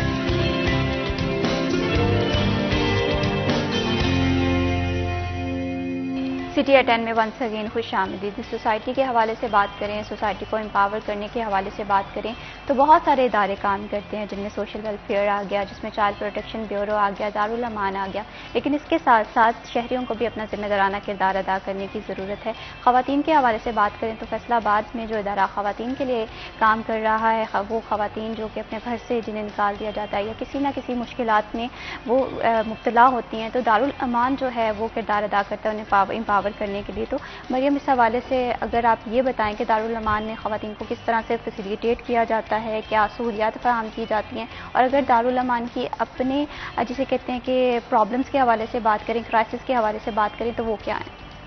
अच्छा, वहाँ पे ना सबसे ज़्यादा एक इशू चल रहा था जो कि बहुत टाइम से था, वो ये था कि उनकी बिल्डिंग की तामीर नहीं हो पा रही थी। 2 कमरों के अंदर उन्होंने ख़वातीन को रखा हुआ था जो कि राउंड अबाउट 50+ थी वहाँ पे, और उनकी तादाद के अंदर इजाफा होता था, कमी बहुत कम नज़र आती थी, क्योंकि मोस्टली वहाँ पे केसेस वो मौजूद हैं जिनमें ख़वातीन घरों से भागी हुई हैं, या उनको निकाल दिया गया है, या उनको उनकी ज़िंदगी के थ्रेट्स हैं।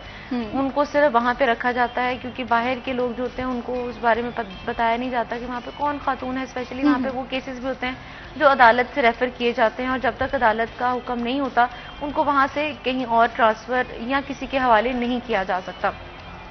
अब वहाँ पर यही इशू चल रहा था कि वहाँ पे ख़वातीन को मुख्तलिफ हुनर भी सिखाए जा रहे थे, जिनके अंदर सिलाई थी और दीगर इस्लामिक जो है दिया जा रहा था, लेकिन सबसे मुश्किल ये था कि उनको वहाँ पर रखा जाता था और अपने बच्चों के साथ मौजूद थी। देखिए, अगर आप 50 बच्चे हैं, 50 ख़वातीन हैं सॉरी, तो उनके बच्चे भी साथ 20 बच्चे तो उनके भी मौजूद होंगे, क्योंकि एक खातून के भी 3 से 4 हैं, तो वहाँ पे खासा रश जो था वो था, जिसकी वजह से, और फिर ये था कि ADP स्कीम भी उनको नहीं पूरी मिल रही थी, जिसकी वजह से उनकी बिल्डिंग की मुरम्मत जो है वो बिल्कुल रुकी हुई थी। वो तैयार कर ली गई, लेकिन वहाँ पे जो बेसिक फैसिलिटीज़ थी वो प्रोवाइड नहीं हो रही थी। लेकिन अब ये है कि अगले 2 से 3 दिन के अंदर दारुल अमान की जो बिल्डिंग है वो तैयार हो चुकी है। वहाँ पे शिफ्टिंग जो है वो शुरू हो जाएगी। उससे ये होगा कि जो ख़वातीन हैं उनको एक तो वहाँ पर एक ईजी माहौल भी मिल जाएगा, और जो इतनी टेंस माहौल के अंदर वो मौजूद होते हैं, उनको परेशानियाँ होती हैं, ऑब्वियसली वहाँ पे साइकोलॉजिस्ट भी उनकी उन परेशानियों को डील कर रहे होते हैं, क्योंकि वो मेंटली तौर पे डिस्टर्ब होती हैं ख़वातीन।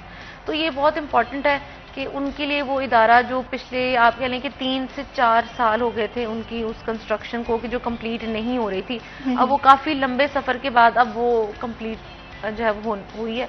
तो मेरा ख्याल है कि चलिए कि अच्छी चीज़ जो है उस इदारे को मिली है कि एटलीस्ट उनका जो मसला था वो हल हो चुका है, और उनकी शिफ्टिंग जो है वो भी स्टार्ट हो जाएगी।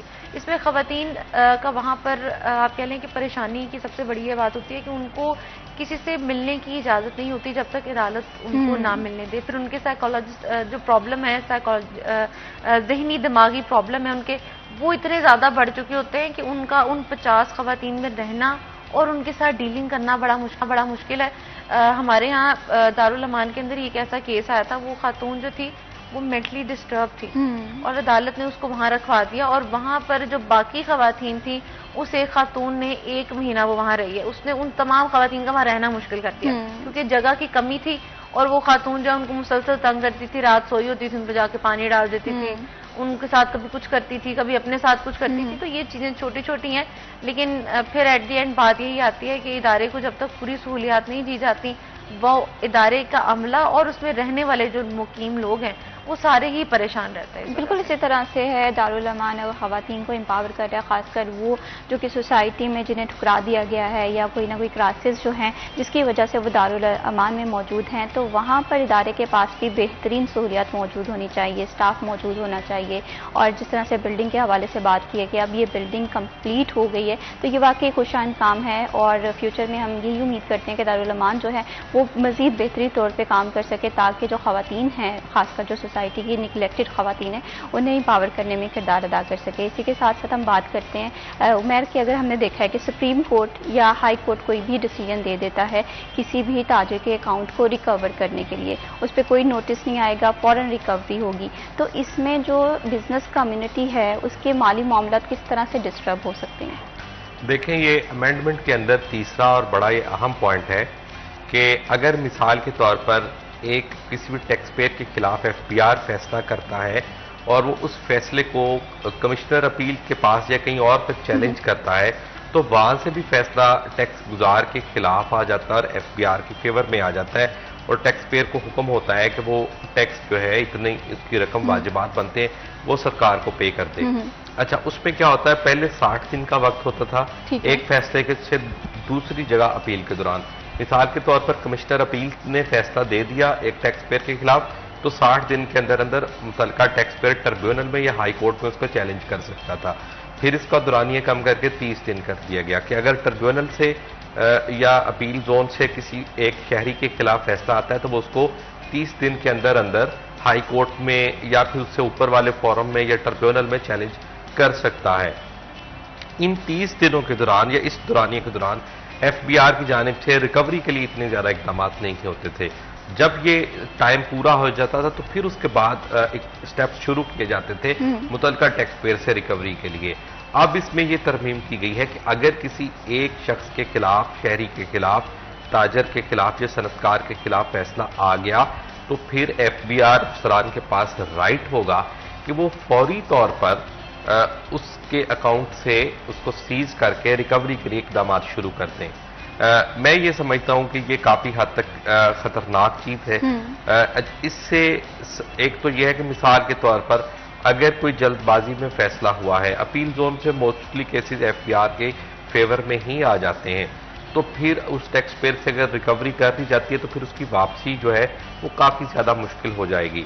और क्योंकि बड़ा लंबा प्रोसेस है और सरकारी इदारों के पास जब एक बार पैसे चले जाते हैं तो फिर इसको रिफंड करवाना जो है ना वो काफी ज्यादा मुश्किल है। मैं देखता हूं पहले भी अगर किसी से कोई गलत अमाउंट एफबीआर रिकवर कर लेता है या चली जाती तो फिर कई कई महीने उसको लग जाते हैं वो अपनी रकम, दी गई रकम जो है वो वापस करवाने में। तो इससे जो बिजनेस कम्युनिटी है उनको कैश फ्लो में मुश्किलात का सामना करना पड़ता है। दूसरी चीज, अहम पॉइंट जो मैं यहाँ पर पॉइंट आउट करना चाहूंगा वो एफबीआर के अफसरान का रवैया है या वो ऐसे स्टेप्स हैं जिनकी वजह से लिटिगेशन के केसेस में बहुत ज्यादा इजाफा हो रहा है। एक बंदे की तरफ या एक बिजनेस ताजर की तरफ टैक्स बनता है 2 लाख रुपया, उसके खिलाफ फैसला कर दिया जाता है कि आपका टैक्स 10 लाख रुपया बनता है। जाहिर है जिसका टैक्स 2 लाख बनता है वो 10 लाख को कभी एक्सेप्ट नहीं करेगा, वो उसको किसी ना किसी फोरम पर जाकर चैलेंज करेगा।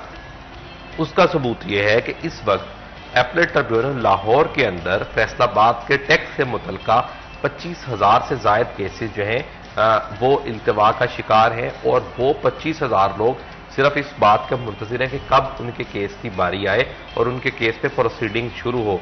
तो अगर एफबीआर के अफसरान मौके पे ही मेरिट पे फैसले करें तो मैं ये समझता हूं इन चीजों की जरूरत नहीं पड़ेगी कि आपके लिटिगेशन चले और हजारों लोगों को फिर दूसरे आला फोरम्स पे इसलिए जाना पड़े। इसी तरह से इसमें कॉम्प्रिहेंसिव डिसीजन की बहुत ज़्यादा ज़रूरत है। अगर एफबीआर की जानिब से जिम्मेदाराना किरदार अदा होता है तो जाहिर सी बात है फैसलाबाद का टैक्स सारा भी पूरा हो जाएगा। बहुत शुक्रिया महर अज़मत, आपने हमारे प्रोग्राम को वक्त दिया। बहुत शुक्रिया Mariam Raza for joining us in the programme. Tax जो है वो किसी भी हुकूमत के लिए भी ज़रूरी है और आवाम के लिए भी पे करना बहुत ज़रूरी है, क्योंकि इससे कंट्री के मामलात भी चलते हैं और जो सिटीज़न है उनके राइट्स जो हैं वो मज़ीद बेहतर होते हैं। अभी वक्त हुआ एक छोटी सी ब्रेक का, कहीं मत जाइए, हमारे साथ रहिए।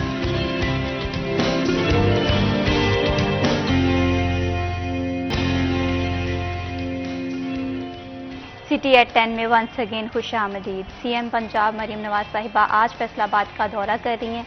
फैसलाबाद दौरा करने का मकसद क्या है, कौन कौन से नए प्रोजेक्ट्स फैसलाबाद को मिलेंगे, इन सब बातों पे आज प्रोग्राम में हम बात करेंगे। लेकिन इन टॉपिक्स पे बात करने से पहले हमारी जो आज की स्पेशल गेस्ट हैं इनका तारुफ करवा दूँ। आज हमें प्रोग्राम में ज्वाइन किया है शेख कलसूम रफ़ी साहबा ने, सीनियर नायब सदर हैं शोबे ख़वातीन पाकिस्तान मुस्लिम लीग नून की। अस्सलाम वालेकुम मैडम, कैसी हैं आप? जी ठीक है, thank you so much for joining अस। सबसे पहले मैं बात करूंगी मरीम नवाज के विजिट के हवाले से फैसलाबाद में। तो इससे पहले भी मरीम नवाज साहिबा जब फैसलाबाद में आई हैं और यकीनन फैसलाबाद के लिए बहुत सारे प्रोजेक्ट्स लेकर आई हैं, इस दफ़ा के विजिट को आप किस तरह से देख रही हैं? कौन से तरक्याती प्रोजेक्ट्स लेकर आएंगी वो फैसलाबाद के लिए? बिस्मिल्लाहिर्रहमानिर्रहीम। सबसे पहले तो मैं सिटी 41 का शुक्रिया अदा करूँगी जिन्होंने मुझे आला क़यादत के साथ साथ वर्कर को भी इज़्ज़त नवाजी। शुक्रिया सिटी 41 की खासी गहरी नज़र है सियासत पे क्योंकि इसलिए वर्कर को ज्वाइन करने के लिए इज़्ज़त बख्शी। Thank you.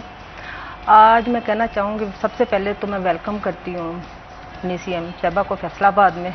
उन्होंने आज बच्चों के लिए लैपटॉप देने हैं, बहुत अच्छी काविश है उनकी बच्चियों के लिए, क्योंकि सीएम साहिबा औरत है, औरत को घर चलाने का पता होता है, जैसे माँ को पता है कि मेरे बच्चों की किस चीज़ की ज़रूरत है, इसी तरह सीएम साहिबा को पता है कि मेरे पाकिस्तान में, मेरे पंजाब में मेरी आवाम को किस चीज़ की ज़रूरत है। तो आज वो जिस यूनिवर्सिटी में आ रही है तो मेरा ख्याल है कि वो अपना बहुत अच्छा कदम उठाया। उन्होंने बच्चों को लैपटॉप देने हैं, उसके बाद उन्होंने सर्किट हाउस जाना है, ठीक है, अपनी आला क़यादत के साथ उनकी मुलाकात होगी, कुछ मुल्की हवाले से बातचीत होगी, कुछ वो जो काम चल रहे हैं हल्के के वो हमारे जो MNA MP हैं साहब का उनके साथ शेयर करेंगे। सही, बिल्कुल इसी तरह से है। सीएम मरीम नवाज साहिबा का ये विजिट यकीनन फैसलाबाद के लिए बहुत अच्छा साबित होगा। साथ ही साथ लैपटॉप्स जो हैं स्टूडेंट्स को वो दिए जाएंगे और इसी के साथ साथ फैसलाबाद शहर के हवाले से भी मीटिंग्स में गुफ्तगू होगी। और अगर फैसलाबाद शहर के हवाले से बात करें तो बहुत सारे ऐसे प्रोजेक्ट्स हैं जिन पर काम होना बहुत ज़्यादा ज़रूरी है। यहाँ पर ट्रांसपोर्टेशन का इशू है, पीने के साफ़ पानी के हवाले से भी यहाँ पर काफ़ी ज़्यादा जिसे कहते हैं कि काम करने की ज़रूरत है। तो इस हवाले से आप किस तरह से देखती हैं कि किस तरह से यहाँ के जो कम्युनिटी है, यहाँ के जो स्टेक होल्डर्स हैं, पॉलिटिशियंस हैं, वो ये मसाइल किस तरह से मिस मरियम नवाज साहिबा के आगे रखते हैं? देखो, होती हैं थोड़ी बहुत ही, जारी बात है जब बंदा आप अपना MNA MP होते हैं हाउस में तो अपनी मनवा लेते हैं, वहाँ पे लिख के दे देते हैं। जारी बात है फैसलाबाद में से कोई भी नहीं है, तो ना बीबी मरियम आई हमसे बातचीत करेंगे। उनको पता है हमारे फैसलाबाद में किन किन चीज़ों की ज़रूरत है, साफ़ पानी की ज़रूरत है, फिर अपना वो बच्चों के लिए वो ट्रांसपोर्ट की ज़रूरत है, इलेक्ट्रिक बसें भी अभी वो देखो कब चली हैं, एक दो चली हैं इक्का दुक्का वो में बाज़ारों में भी।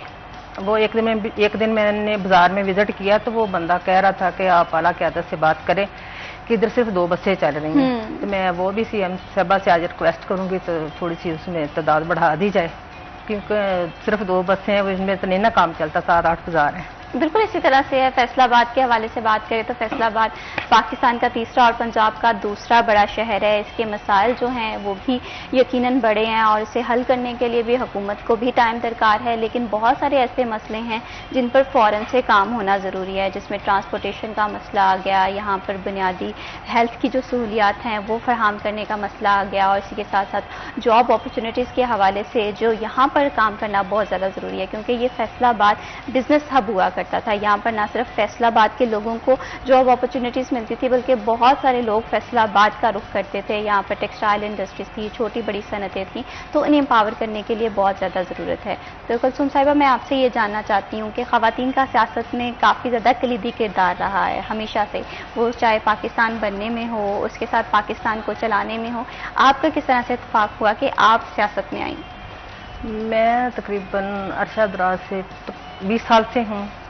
मेरे साथ सबसे पहले डॉक्टर नजमा थी, ठीक है, डॉक्टर नजमा अफजल, वो वर्कर थी तब, वो भी राना साहब MPA थे, तो हमारे हल्के में भी थे। इसी तरह हमारे इलाके में वो आई, उनके साथ मुलाकात होगी, बस आस्ता आस्ता चलते चलते अल्लाह ताला ने इज़्ज़त बख्शी, बाजी डॉक्टर नजमा साहबा MPA बन गए। उनके साथ मेरा काफ़ी टाइम गुजरा है। फिर अपना बाजी खालदा मंजूर थी, सदर थी सिटी, बहुत अच्छी खतून थी, उन्होंने बहुत प्रमोट किया लेडीज़ को हर जगह पे लेके चलती थी, हमारे साथ बहुत अच्छा सलूक होता था। अब अल्लाह ताला उनको सेहत तंदुरुस्ती दे, अभी ठीक नहीं है। जहाँ भी जाती थी लेडीज को साथ लेके जाती, कभी अकेली नहीं गई थी। बहुत अच्छी खातून थी, अल्लाह ताला उनको सेहत दे। बाकी उसके बाद मैंने अपना जो काम जारी रखा, फिर मैंने अपना सिटी का इलेक्शन विन किया, ठीक है, कॉर्पोरेशन मेंबर बनी, अल्लाह ताला ने इज्जत दिया। मैं तो वैसे बेसिकल सादा सी औरत थी, गांव की रहने वाली थी, तो बंदा जब निकलता बाहर तो फिर अल्लाह इज्जत दे ही देता है। बिल्कुल इसी तरह से खवातीन के सियासत के हवाले से बात करें तो बहुत सारी खवातीन हैं जो कि सियासत में आना चाहती हैं, लेकिन उनके माइंड में बहुत सारी क्वेरीज होती हैं कि पता नहीं सियासत कैसी फील्ड है, बहुत चैलेंजिंग होगी, फैमिली सपोर्ट बहुत ज़्यादा ज़रूरी होती है, इन्वायरमेंट किस तरह से होगा, ऐसे बहुत सारे क्वेश्चन इंसान के जहन में आते हैं। तो आपने इन सारे क्वेश्चन को किस तरह से देखा? ऐसी कोई बात नहीं होती, जो अपने बंदे का खुद माइंड होता है, जब बंदा बाहर निकलता है ना तो अपने आप को स्टैंड लेके निकलना चाहिए। कोई ऐसी बात नहीं है, लोग कहते हैं बातें करते हैं जो बाहर निकली है, मेरा ख्याल है औरत को बाहर निकलना चाहिए। बाहर निकलेगी तो उसको बाहर के लोगों का पता चलेगा, बाहर के हालात का पता चलेगा, क्या चल रहा है बाहर। जब घर में होती है औरत, उसको घर में बैठे क्या को पता, चूल्हे का पता चलना है, हमने ये सालन बनाना है, ये रोटी बनानी है, बाहर के कामों को तो नहीं पता चलना। जब तक औरत बाहर नहीं निकलेगी उसे कुछ नहीं समझ आएगी क्या है क्या नहीं, कैसे हालात चल रहे हैं, कैसे लोग के कैसे हालात, अपने बच्चियों को कैसे समझाना है, बच्चों बाहर निकलो, बाहर ये हालात चल रहे हैं, अपने आप को समेट कर निकलो। तो जब तक औरत बाहर निकलेगी उसे कैसे पता चलेगा। बिल्कुल इसी तरह से खवातीन को एम्पावर करना बहुत ज़्यादा ज़रूरी है अगर आप चाहते हैं कि सोसाइटी में एम्पावर हो। और जब मैं ये समझती हूँ कि अगर एक खातून किसी प्रोमिनेंट पोजीशन पे होती है और एक मैनेजरियल पोजीशन पे होती है तो यकीनन उसके जो आसपास के लोग हैं वो बहुत ज़्यादा सपोर्टिव होते हैं, उसे एक सपोर्टिव सोसाइटी मिलती है और जिसके बाद जो वो इतनी बड़ी पोजीशन पे आके पहुँचती है। सियासत हो, वो हमारे कोई भी बिजनेस फील्ड हो, कोई भी हो, खवातीन का किरदार हमेशा से क्लीडी रहा है। तो अब कुलसूम साहिबा थोड़ी सी सियासत के हवाले से मैं गुफ्तगू करना चाहूँगी। फैसलाबाद की हमने मसाइल के हवाले से बात की, तो अक्सर जो स्टेक होल्डर्स हैं, यहाँ के पॉलिटिशियंस हैं, उनका यही शिकवा रहा है पंजाब हुकूमत से भी कि जब भी मीटिंग्स होती हैं तो उन्हें उन मीटिंग्स में शामिल नहीं किया जाता, जिसकी वजह से वो फैसलाबाद के जो मसाइल हैं वो उस तरह से नहीं डिस्कस कर सकते और जिस वजह से डिले आता है। वजह पता क्या है, हर बंदे को हर जगह पे नहीं बुलाया जा सकता। हमारी जो लीडरशिप है वो बेहतर जानती है कहाँ किसको बुलाना है। देखो कि मैं सिटी सीनियर नायब सदर हूँ, मेरी ऊपर भी है सदर है, जनरल सेक्रेटरी है। एक मीटिंग होती है उसमें बुलाया जाता है सदर को, एक मीटिंग होती है साथ जनरल सेक्रेटरी भी चली जाती है, ठीक है। तो कुछ ऐसी जगह होती है जहाँ सब हम सबको बुलाया जाता है, क्योंकि हर जगह पे गैदरिंग का माहौल होता है, जितनी गैदरिंग चाहिए उतनी करनी होती है। जब हमारे मेन बंदे बैठे होते हैं तो मेरा नहीं ख्याल का सबको जाना चाहिए। मेन लोगों ने काम करना होता है, जैसे एमएनए एमपीके साहब का, हमने भी उनके पास ही जाना ना। तो जब तक वो अपना मनवा नहीं लेते उधर जाकर तो सारी बातें हमारे काम कैसे होंगे। बिल्कुल इसी तरह से तो सारे बंदे तो नहीं ना एक जगह, जब हर बंदे का गिला शिकवा होता है, हर बंदे की सोच होती है कि मैं भी वहां पहुंचूं। देखो आज सीएम साहब आ रही है, सब बंदे की हर बंदे की कोशिश है कि मैं मिलूं, पर हर बंदा पूरा फैसलाबाद तो नहीं ना उधर जाता। बिल्कुल इसी तरह से हर तरीके से हर लिहाज से मैनेज करना होता है वहाँ हालात को देखते हुए। तो मेरा नहीं ख्याल के खासी लोग जाने चाहिए जिनकी जरूरत होती है। इसी तरह से अगर सबके इंटरेस्ट के हवाले से बात करें कुलसूम साहिबा कि सबका इंटरेस्ट सिर्फ एक ये होना चाहिए कि फैसलाबाद की बेहतरी के लिए काम करना है, शहर को बेहतर करना है और उसके लिए जो प्रोजेक्ट्स की जरूरत है वो हाईलाइट करने हैं। तो इस चीज़ को आप किस तरह से देखती हैं कि आज की अगर मीटिंग के हवाले से बात करें, जिस तरह आपने बताया कि मरीम नवाज साहिबा सबसे पहले जीसी यूनिवर्सिटी जाएंगी, उसके बाद सर्किट हाउस जाएंगी, तो कौन कौन से मसले हैं जो मरीम नवाज साहिबा के सामने रखे जाएंगे, शहर की डिमांड्स क्या हैं? जाहिर सी बात है कि यहाँ के स्टेक होल्डर्स ही बेहतर तौर पर रख सकते हैं। देखो कि अब जो हमारे काम थोड़े बहुत रुके हुए हैं वो काम नहीं हो रहे हैं, वही मरियम साहिबा को बोलें कि डीसी साहिबा को बोले जो हमारे बंदे जाते हैं उधर हमारे काम हो, हमें रिलीफ मिले। तो इसीलिए सारे आज इकट्ठे होकर हम सीएम साहिबा से मिल रहे हैं, हमें वो फंड दिए जाएं, हम इलाके के काम करवा सकें। देखो कितने हालात पूरे हैं सड़कें और गलियों के। बिल्कुल हमारे इस्लाम नगर में भी ऐसा है ना। तो जब तक हमें फंड नहीं मिलेगा, कुछ नहीं रिलीव नहीं मिलेगा, तब तक नहीं काम को चल सकेगा। बिल्कुल इसी तरह से तो जी आज डिस्कस होगी, सारे उधर बैठेंगे सारे इकट्ठे होके, तो तभी है ना। बिल्कुल इसी तरह से है और किसी भी शहर को एम्पावर करने के लिए और एक कम्प्रीहेंसिव मीटिंग की बहुत ज़्यादा ज़रूरत होती है कि जहाँ पर प्रॉपर टेबल डिस्कशन होगी, जहाँ पर फीडबैक्स लिए जाएंगे और उसके बाद जो फैसलाबाद के लिए बेहतरीन प्रोजेक्ट्स होंगे, आई होप सो कि उनका भी ऐलान किया जाएगा। क्योंकि अब बात जो है वो 1-2 महीने तक नहीं है, अब इस शहर की जो ज़रूरियात हैं वो बहुत ज़्यादा बढ़ गई हैं और और जिन्हें फ़ौरन से हल करने की ज़रूरत भी है। तो कुलसूम साहिबा, मैं आपसे ये जानना चाहती हूँ, आप भी फैसलाबाद में रहती हैं, तो being a citizen not a politician, आप क्या समझती हैं इस शहर के कौन से बुनियादी मसाइल हैं? अभी तो हमारे तकरीबन मेरा नहीं ख्याल कि जो हमारे एमएनए एमपीए कह रहे हैं, अपने डीसीओ साहब के पास जाते हैं, कुछ काम हो जाते हैं, कुछ सारे हो भी नहीं जाते, सारे रह भी नहीं जाते, कुछ होते हैं। मैं समझती हूँ कि जो हमारी हुकूमत है, हमारी हुकूमत में कम से कम हमारे काम रुकने नहीं चाहिए, होने चाहिए। बच्चों को, इतने पढ़े लिखे बच्चे हैं, उनको नौकरियां मिलनी चाहिए। जो अब देखें कि जो अपना हॉस्पिटल मेरा ख्याल प्राइवेट कर रहे हैं, ये नहीं होना चाहिए। इतनी इतनी देर से लोग बच्चे काम कर रहे हैं, तो अगर ऐसे हो जाएगा फिर हड़तालें शुरू हो जाएंगी, जरूर अपना मसले बढ़ेंगे ना, तो इस मसलों को रोकना चाहिए। तो बाकी देखते हैं, अभी आज बैठना है, मीटिंग क्या होती है, क्या मसले रखते हैं, उनको ज्यादा पता है, क्योंकि एक एमएनए एमपी अपने दफ्तर में बैठा हुआ है, बेशक सीट है या नहीं है, लोग उनके पास जा रहे हैं, उनके पास उनको ज्यादा पता है मसलों का। जारी बात है, हर बंदे ने अपना अपना मसला बताना है, मेरा ये मसला है, मेरा वो मसला है, तभी पता चलता है ना हम लोगों को हमारे इलाके में जो मसले आ रहे हैं। बिल्कुल इसी तरह मैं अपने इलाके की बात करूंगी कि मेरे इलाके में मसला अभी वो इतनी सड़कें खराब हैं, गलियां खराब हैं, तो सारी बातें हमने तो हमारी पहुंच तो एमएनए एमपीए तक ही है ना, हम तो उधर ही जाएंगे ना। तो इसीलिए हम लोग रिक्वेस्ट करते हैं जाके कि हमारा काम करें। तो अभी आप हमारे जो एमएनए एमपी है वो बीबी मरियम साहिबा से रिक्वेस्ट करेंगे कि हमें फंड वगैरह दिए जाएं, हमारे काम हो जाएंगे। इसकी क्या वजूहात हैं? क्या हुकूमत के पास फंड्स नहीं है? जिस तरह आपने भी बात की है, हम लोगों ने भी नोटिस किया है कि फैसलाबाद में पैच वर्क की बहुत ज़्यादा ज़रूरत है। बहुत सारी ऐसी शराहें हैं जहां पर काफ़ी ज़्यादा जो रोड्स हैं वो टूट फूट का शिकार हैं, कोई भी हादसे का सबब बन सकते हैं। तो क्या हुकूमत के पास फंड्स नहीं है या इस इशू को प्रॉपर तौर पर हाईलाइट नहीं किया जा रहा मुकामी हुकूमत की जानिब से?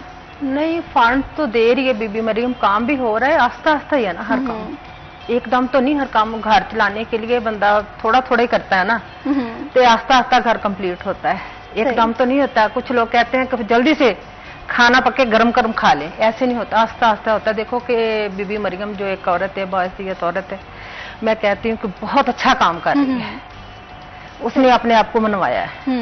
हर दफ्तर में देखो डीसी साहबा, डीसीओ साहबा, सब लेडीज हैं, बिल्कुल उसने अपना मनवाया सीएम होने के नाते। देखो ऐसे ही अपना उधर अपना हेल्थ में, फिर धीरानी प्रोग्राम है, लोगों को बहुत प्रमोट कर रही है, क्योंकि वो औरत है, उसको पता है कैसे चलाना है। बिल्कुल इसी तरह से है। मैं ये समझती हूँ कि खवातीन जो है ना वो चैलेंजेस को भी अच्छे से समझ पाती हैं, उन्हें ये भी बेहतर तौर पे पता होता है कि किस तरह से कितना बजट है और इसे कहाँ पर इन्वेस्ट करना है। अगर हम इसे घरेलू सतह पे देखें तो मैं ये समझती हूँ कि जितना अच्छा एक औरत घर को मैनेज कर सकती है, और जाहिर सी बात है ये पाकिस्तान भी हमारे घर की तरह है, हमने इसकी बेहतरी के लिए काम करना है। तो इस हवाले से अगर हम खवातीन के सियासत के किरदार के हवाले से बात करें तो किस तरह से आप देखती हैं, क्या खवातीन को सियासत में आना चाहिए? जी बिल्कुल आना चाहिए। अगर सियासत में खवातीन नहीं आएंगी, देखो बीबी मरियम सियासत में आई है तो वो अपना मनवा रही है। मेरा ख्याल है मजीद जो हमारी बच्ची हैं उनको निकलना चाहिए, उनको पता होना चाहिए, अवेयरनेस होनी चाहिए कि बाहर निकलेंगे तो काम बनेगा ना। तो जब तक औरत बाहर नहीं निकलेगी कुछ नहीं हो सकता। औरत को बाहर निकलना चाहिए, अपना मनवाना चाहिए। बिल्कुल इसी तरह से है, और खवातीन अपना लोहा हर फील्ड में मनवा रही हैं, वो सियासत हो, वो हेल्थ हो, वो एजुकेशन हो। लेकिन इसी के साथ साथ अगर पॉलिटिक्स के हवाले से बात करें तो इसमें खवातीन का जो किरदार है वो मज़ीद एक्टिव होना चाहिए। अभी वक्त हुआ एक छोटी सी ब्रेक का, कहीं मत जाइए, हमारे साथ रहिए।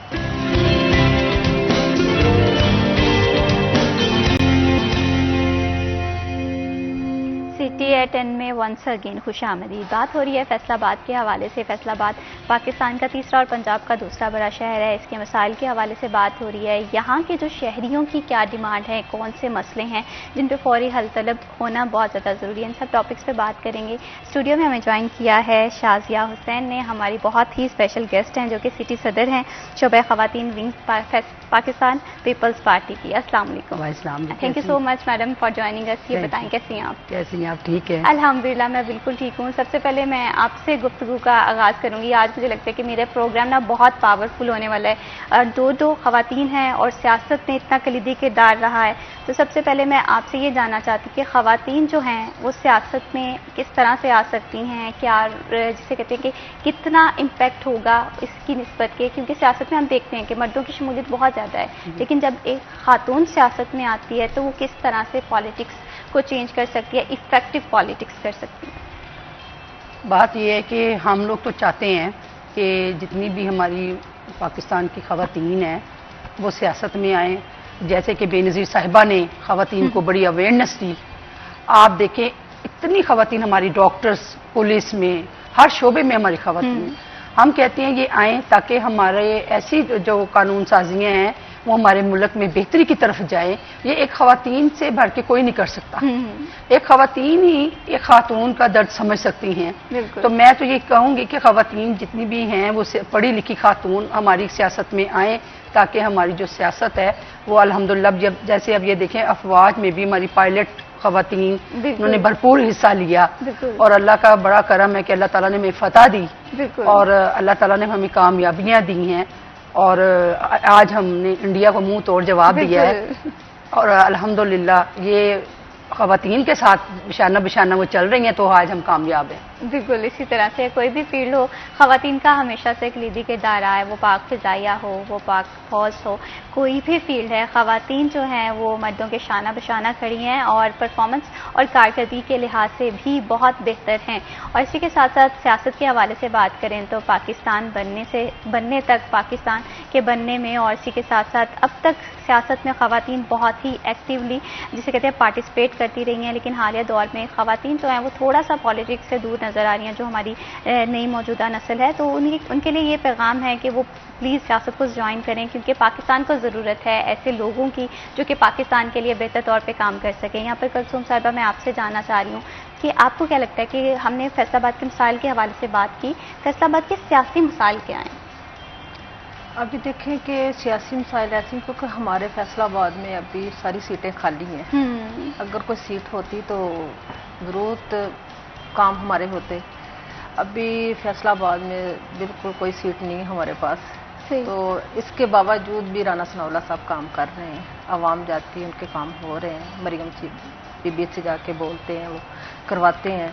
ऐसे ही हमारे राजा साहब बैठे हुए हैं, सुबह 9 बजे बैठ जाते हैं दफ्तर में, तो जो उनसे हो रहा है वो कर रहे हैं। सीट ना होने के बावजूद भी काम हो रहे हैं लोगों के। सही, इसी तरह से यहाँ पर मैं आपसे ये भी जानना चाहती हूँ कि जिस तरह हमने अभी बात की है कि यहाँ पर मुस्लिम लीग नून के पास विनिंग पोजीशन नहीं है, सीट्स नहीं है, तो आप किस तरह से देखती हैं कि फ्यूचर में मुस्लिम लीग नून किस तरह से अपनी पॉपुलैरिटी जो है वो वापस गेन कर सकती है? देखिए कि पहले एक दौर आया था, वो एक आपको पता ही है बच्चों के ज़हन कैसे हुए थे, हमारी नई नस्ल के ज़हन वाशु किए हुए थे। इसी वजह से आज हम इस हालात में हैं। इंशाल्लाह आने वाला वक्त बहुत अच्छा आ रहा है, नज़र आएगा, क्योंकि बीबी मरियम बहुत अच्छे काम कर रही है, घर को चला रही है, उसको पता है, वो बड़े तरीके से देख रही है। इंशाल्लाह बहुत अच्छे दिन आएंगे। सही, मतलब मुस्लिम लीग नून जो है वो पूरी उम्मीद नज़र आ रही है कि फैसलाबाद के हवाले से अगर बात करें तो मुस्लिम लीग नून का माजी में बहुत ही कलीदी किरदार रहा है, बहुत सारे मंसूबे लेकर आए हैं और इसी के साथ साथ अभी भी पंजाब हुकूमत की जानिब से फैसलाबाद के हवाले से प्रोजेक्ट्स लेकर आए जा रहे हैं। लेकिन ज़रूरत इस समर की है कि इन प्रोजेक्ट्स को बहुत तेज़ी से करने की ज़रूरत है क्योंकि यहाँ के जो मसाइल हैं वो काफ़ी ज़्यादा बड़े हैं। शाज़िया साहिबा, मैं आपसे जानना चाहती हूँ, जिस तरह से मैंने सियासी मसाइल के हवाले से बात की, अब मैं आपसे ये शहरी मसाइल के हवाले से बात करूँगी। आप क्या समझती हैं कि फैसलाबाद के वो कौन से मसले हैं जिन्हें फौरन से हल होना चाहिए? मैं तो ये कहूँगी जी, ख़वातीन के मसले जो है ना, मर्द तो अपना हक ले ही लेते हैं लड़ झगड़ के। ख़वातीन के मसले ऐसे हैं जैसे कि अब हमने एक बेनज़ीर इनकम सपोर्ट अदारा खोला हुआ है मैडम, उसमें कई ख़वातीन ऐसी हैं जो हम लोगों ने उनको पैसे लगाए जो वाकई हकदार थी। मैं कहती हूँ औरत को औरत का हक मिलना चाहिए मैडम, और ऐसे ख़वातीन अपना हक नहीं ले सकती जो बेचारी गांव से आती हैं, उनको नहीं पता कि हमने कैसे अपना ये इस्तेमाल करना है, कैसे हमने पैसे लेने हैं। हमने बड़ी अवेयरनेस दी है लोगों को, ख़ास तौर पे ख़वातीनों को, कि आप अपना हक लें। और मसाइल इतने ख़वातीन के साथ होते हैं कि अगर वो किसी थाने में मैडम चली जाती हैं तो उनको थाने में उनका हक नहीं मिलता, अगर हॉस्पिटल में जाती हैं तो उनको उधर उनका हक नहीं मिलता। यानी बहुत ज़्यादा मुश्किलात का सामना ख़वातीन को करना पड़ता है, जिसके लिए मैं तो कहती हूँ कि औरत को पढ़ा लिखा होना ज़रूरी है। और दूसरा ये है कि उसको अपना हक लेना उसका हक है, तो वो अपना हक ले, आगे होके ले, और वो हक पे होती हैं ख़वातीन जो बेचारी अपना हक नहीं ले सकती। और हम कहते हैं अगर जो हमारे पास ऐसी ख़वातीन आती हैं, हम उनके साथ शाना बिशाना खड़ी होती हैं, हम उनको उनका हक भी ले देते हैं, जहाँ भी कोई काम होता है उनका करवा देते हैं कि नहीं चले कोई नहीं, आपका हम आपके साथ चलते हैं, करवा देते हैं। ये है कि खवातीन को बड़े मसले आते हैं मैडम। हमारी ये जो हुकूमत है ना, ये ऐसी है कि इनको खवातीन को ज्यादा ब्लाइज करना चाहिए। देखिए, जब कोई जलसा होता है, ये भी जैसे नून लीग की हैं, ये भी मेरी बात पे इत्तेफाक करेंगी, कभी कोई जलसा होता है तो खवातीन की अक्सरियत ज्यादा होती है। बिल्कुल, हमेशा खवातीन को कहा जाता है, अगर हमने वोट लेने हैं मैडम, तो वोट ज्यादा हमें खवातीन के ज्यादा। अगर एक मर्द है तो 5 खवातीन है वहां पे, कोई बेटी है, कोई बहू है, कोई सास है, तो हम कहते हैं कि खवातीन को इनको ज्यादा करना चाहिए, अकोमोडेट करना चाहिए और ज्यादा उनके मसले हल करने चाहिए गवर्नमेंट को। बिल्कुल इसी तरह से खवातीन हमेशा से जिसे कहते हैं कि बहुत अहम किरदार अदा किया है सोसाइटी की बेहतरी के लिए। एक अच्छी माँ, एक अच्छी बहन, और जिस तरह से एक अच्छी जिसे कहते हैं कि हम एडमिनिस्ट्रेटर भी खवातीन होती हैं, तो इसमें खवातीन को ज़्यादा से ज़्यादा अपॉर्चुनिटीज़ देनी चाहिए हुकूमत की जानिब से। ऐसे बहुत सारे रोज़गार के मौके फराहम करने चाहिए जहाँ पर खवातीन को एम्पावर कर सकें। लेकिन साथ ही साथ खवातीन के हवाले से भी एक बात है कि जब तक इंसान अपने आप को खुद नहीं पहचानता, अपनी सेल्फ आइडेंटिफिकेशन नहीं करता, तब तक कोई दूसरा आपको वो इम्पोर्टेंस नहीं बता सकता। तो खवातीन अगर चाहती हैं कि वो हकीकी तौर पर एम्पावर हों, तो सबसे पहले सेल्फ आइडेंटिफिकेशन करें कि आपके पास कौन सी स्किल्स हैं, किस तरह से आया आप एक, हो सकता है कि आप पॉलिटिक्स में बहुत अच्छा परफॉर्म कर पाएँ, हो सकता है कि आप एडमिनिस्ट्रेटर बहुत अच्छी हों, हो सकता है आप टीचर बहुत अच्छी हों। तो ऐसे छोटे छोटे से स्टेप्स हैं आइडेंटिफिकेशन के। उसके बाद आपको प्रैक्टिकल फील्ड में लाजमी आना चाहिए। यहाँ पर कुलसुम साहिबा मैं आपसे जानूँगी कि यहाँ की मुकामी सियासत के हवाले से बात करें तो मुकामी सियासत किस तरह से सियासतदान किस तरह से किरदार अदा कर रहे हैं और किस तरह से वो इस शहर को मज़ीद बेहतर कर सकते हैं? देखिए, अभी सीट ना होने के बावजूद भी तो सियासतदान अपना पूरा किरदार कर रहे हैं अदा, जितना हो सकता है उनसे वो काम कर रहे हैं। तो मेरा ख्याल है, जैसे अभी मेरी बहन ने कहा कि औरत को अवेयरनेस होनी चाहिए, क्योंकि सीटें ज़्यादा होंगी, औरतों को ज़्यादा, जितनी ज़्यादा अपना आएंगी आगे, जैसे बल्दियात है इसमें और औरतों की सीटें ज़्यादा होनी चाहिए। इसी तरह ऊपर पंजाब असम्बली में भी औरतों की तादाद ज़्यादा होनी चाहिए। देखो, फैसलाबाद में अभी 1 सीट है MPA की, तो दूसरी जो MP है वो है उधर से अपना फैसलाबाद डिस्ट्रिक्ट से है। तो मेरा ख्याल का फैसलाबाद इतना बड़ा शहर है, जितनी ज्यादा सीटें होती उतनी ज्यादा औरतें होती, क्योंकि औरतें अपना आप मनवा लेती हैं, डट जाती हैं। औरतों को पता है काम कैसे लेना है, काम करवाना है। औरत को सिर्फ काम लेना आने चाहिए, पता होना चाहिए फलां दफ्तर से फलां काम होगा, ऐसे होगा पता अपना। जब तक औरत को अवेयरनेस नहीं होगी तब तक औरत अपना काम नहीं कर सकती। जैसे अपना अभी मेरी बहन ने कहा है कि बेनजीर दफ्तर में वो अपने बीबियां जाती हैं, उनको पता ही नहीं है, वो वैसे अंगूठा लगा देती हैं, कहते बीबी जाओ, आपका अंगूठा नजर नहीं आ रहा, पैसे निकलवा। जब अंगूठा लग जाता है तो पैसे निकल जाते हैं, बेचारी धक्के वगैरह खा के आ जाती हैं, उनको पता ही नहीं हम लोगों ने क्या करना है। ऐसी है क्योंकि उनको इलाके की औरत होगी या काउंसलर होगी, साथ चली जाएगी, उसको पता होगा कि हम लाइनों में ना लगे, वो आगे जाके अपना काम करवा सके।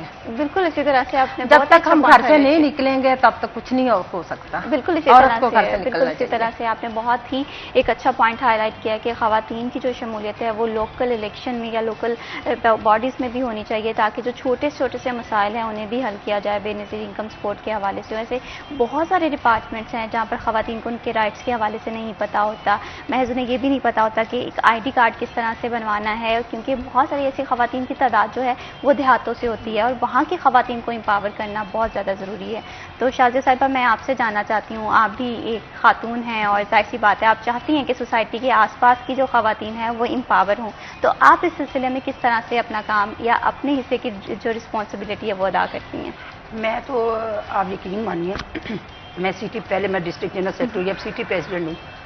आप बिलीव करें, मैं ऐसी यंगस्टर बच्चियों को आगे लेके आ रही हूँ कि ये पार्टी का एक हिस्सा बने और आगे हम पता नहीं अब हमारी कितनी लाइफ है, एक बार यंग बच्चियाँ आए, आके वो मुल्क की खिदमत करें और आगे जो काम है, जो आगे जो खवातीन हैं उनके शाना बशाना वो चलें। मैं बहुत कर रही हूँ कि हमारी एक टीम का हिस्सा बने। मैं जैसे जनरल सिटी प्रेसिडेंट हूँ, मैं आगे ये जितने भी छोटी छोटी यूसियाँ हैं उनमें मैं एक एक खवातीन को कर रही हूँ, अब्लाइज कर रही हूँ, ताकि ये हमारी पार्टी का हिस्सा बने और ये आगे आएँ और हमसे सीखें। बल्कि हमने भी तो किसी सीखा है, हम कहते हैं ये भी हमसे सीखें और आगे आए। और जैसे कि मेरी बहन ने बताया कि हमारी पार्लियामेंट में लेडीज की सीट बहुत कम है और हमें ये देनी चाहिए इनको, ताकि हमारे हाथ मजबूत हों तो हम आगे अवाम के हाथ मजबूत करेंगे। अगर गवर्नमेंट हमारे हाथ मजबूत नहीं करेगी तो हम आगे से कैसे मजबूत आते हैं? सही, बिल्कुल। हम कहते हैं कि हमें सीटें दें, जो खवातीन हैं जो वर्क कर रही हैं, जो पार्टी के साथ मैडम बहुत वफादार हैं, हम वो हमें जब हम किसी को कहते हैं ना पार्टी में, वो कहते हैं मैडम आपको क्या दिया, आपको क्या मिला, हमसे एक सवाल करते हैं, हम फिर उनको बताते हैं कि पार्टी ने हमें बहुत कुछ दिया है, ऐसे हुआ, ऐसे किया हमने, आप लोग भी आगे आए, आगे बढ़े। इस वक्त कानून साजी की हमारे मुल्क को बहुत जरूरत है, कानून साजी की, और उसके लिए हम कहते हैं कि आप लोग आगे खवातीन आए, हम पढ़ी लिखी खवातीन आगे लेके। बिल्कुल इसी तरह से है, पढ़े लिखे सोसाइटी अगर हम बनाना चाहते हैं और ऐसी प्रोग्रेसिव सोसाइटी बनाना चाहते हैं तो ऐसी खवातीन को, जिसे कहते हैं फ्रंट लाइन में लेकर आना बहुत ज़्यादा ज़रूरी है, जो कि सोसाइटी की बेहतरी के लिए अपना किरदार अदा कर सके। अभी वक्त हो एक छोटी सी ब्रेक का, कहीं मत जाइए, हमारे साथ रहिए।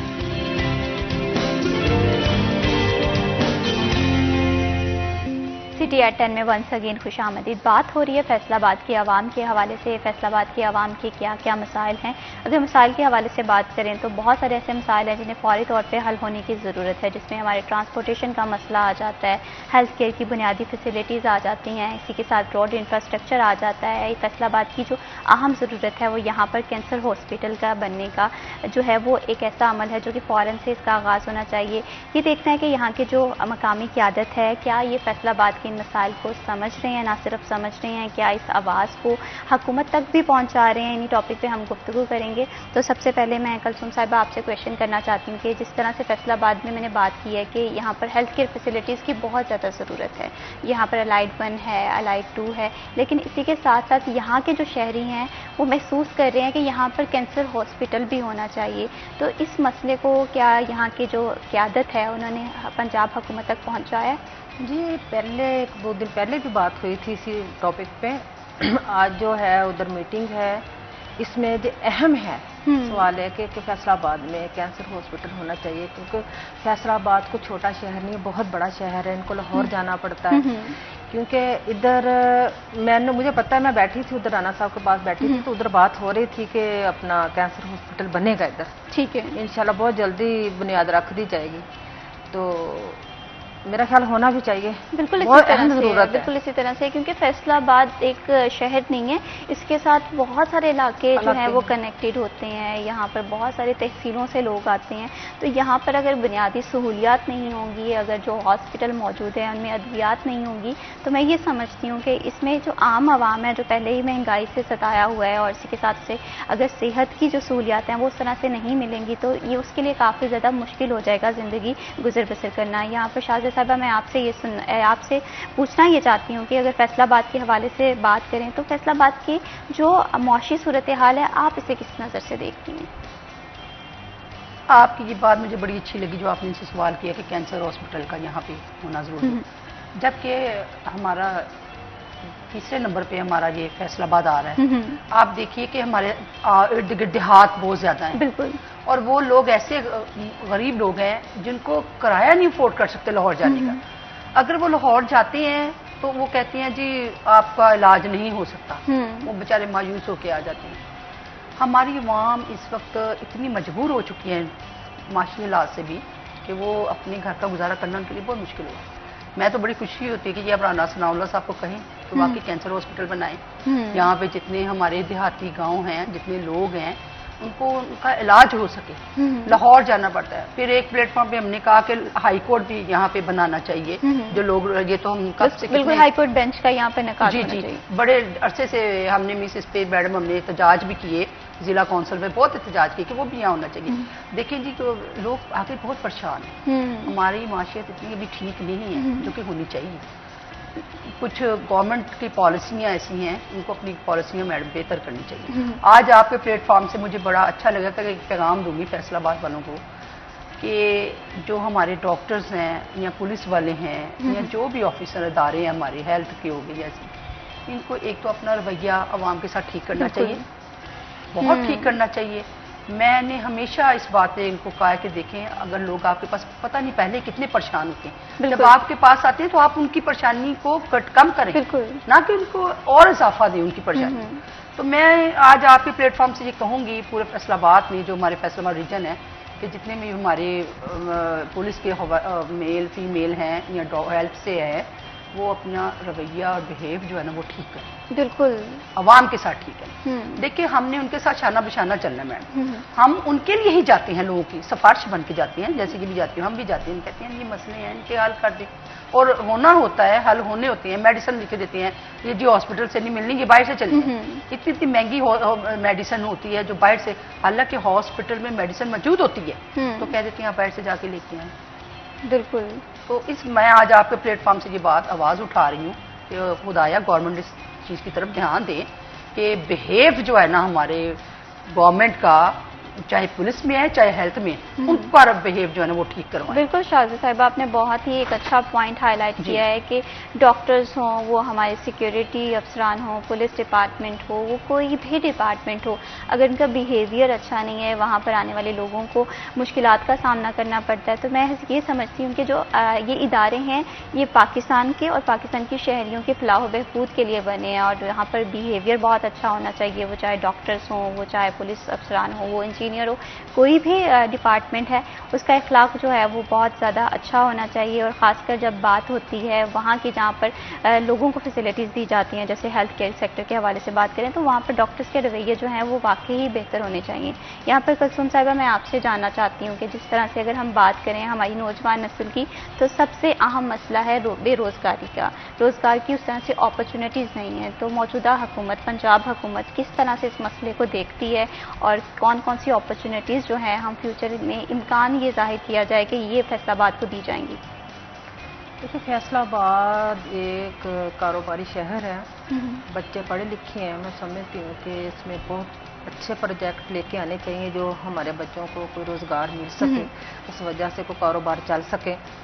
देखिए अभी बीबी मरियम लगी हुई है, अल्लाह बेहतर करने वाला, क्योंकि मैं देखती हूँ कि अक्सर बाहर देखती हूँ हमारे बच्चे बहुत पढ़े लिखे हैं, उन सारी जो नई नस्ल है वो बाहर जा रही है। बिल्कुल ऐसे ही है। तो हमारे पंजाब में ऐसी सहूलियत मुयसर होनी चाहिए, अदारों में ऐसी सीटें होनी चाहिए जो हमारी पढ़ी लिखी अवाम में बाहर ना जाए, क्योंकि हमारी आने वाली जो नस्ल है हमारा सरमाया है, तो जब हमारा सरमाया बाहर चले जाएगा तो हमारे पास कुछ नहीं बचेगा। बिल्कुल। तो मैं आज अपनी सीएम साहबा से ये भी रिक्वेस्ट करूंगी कि जो हमारी आने वाली नस्ल है इनके लिए कोई आसानियां पैदा की जाएं, कोई अदारे बनाए जाएं जहां पे हमारे बच्चों को अच्छा रोजगार मिल सके।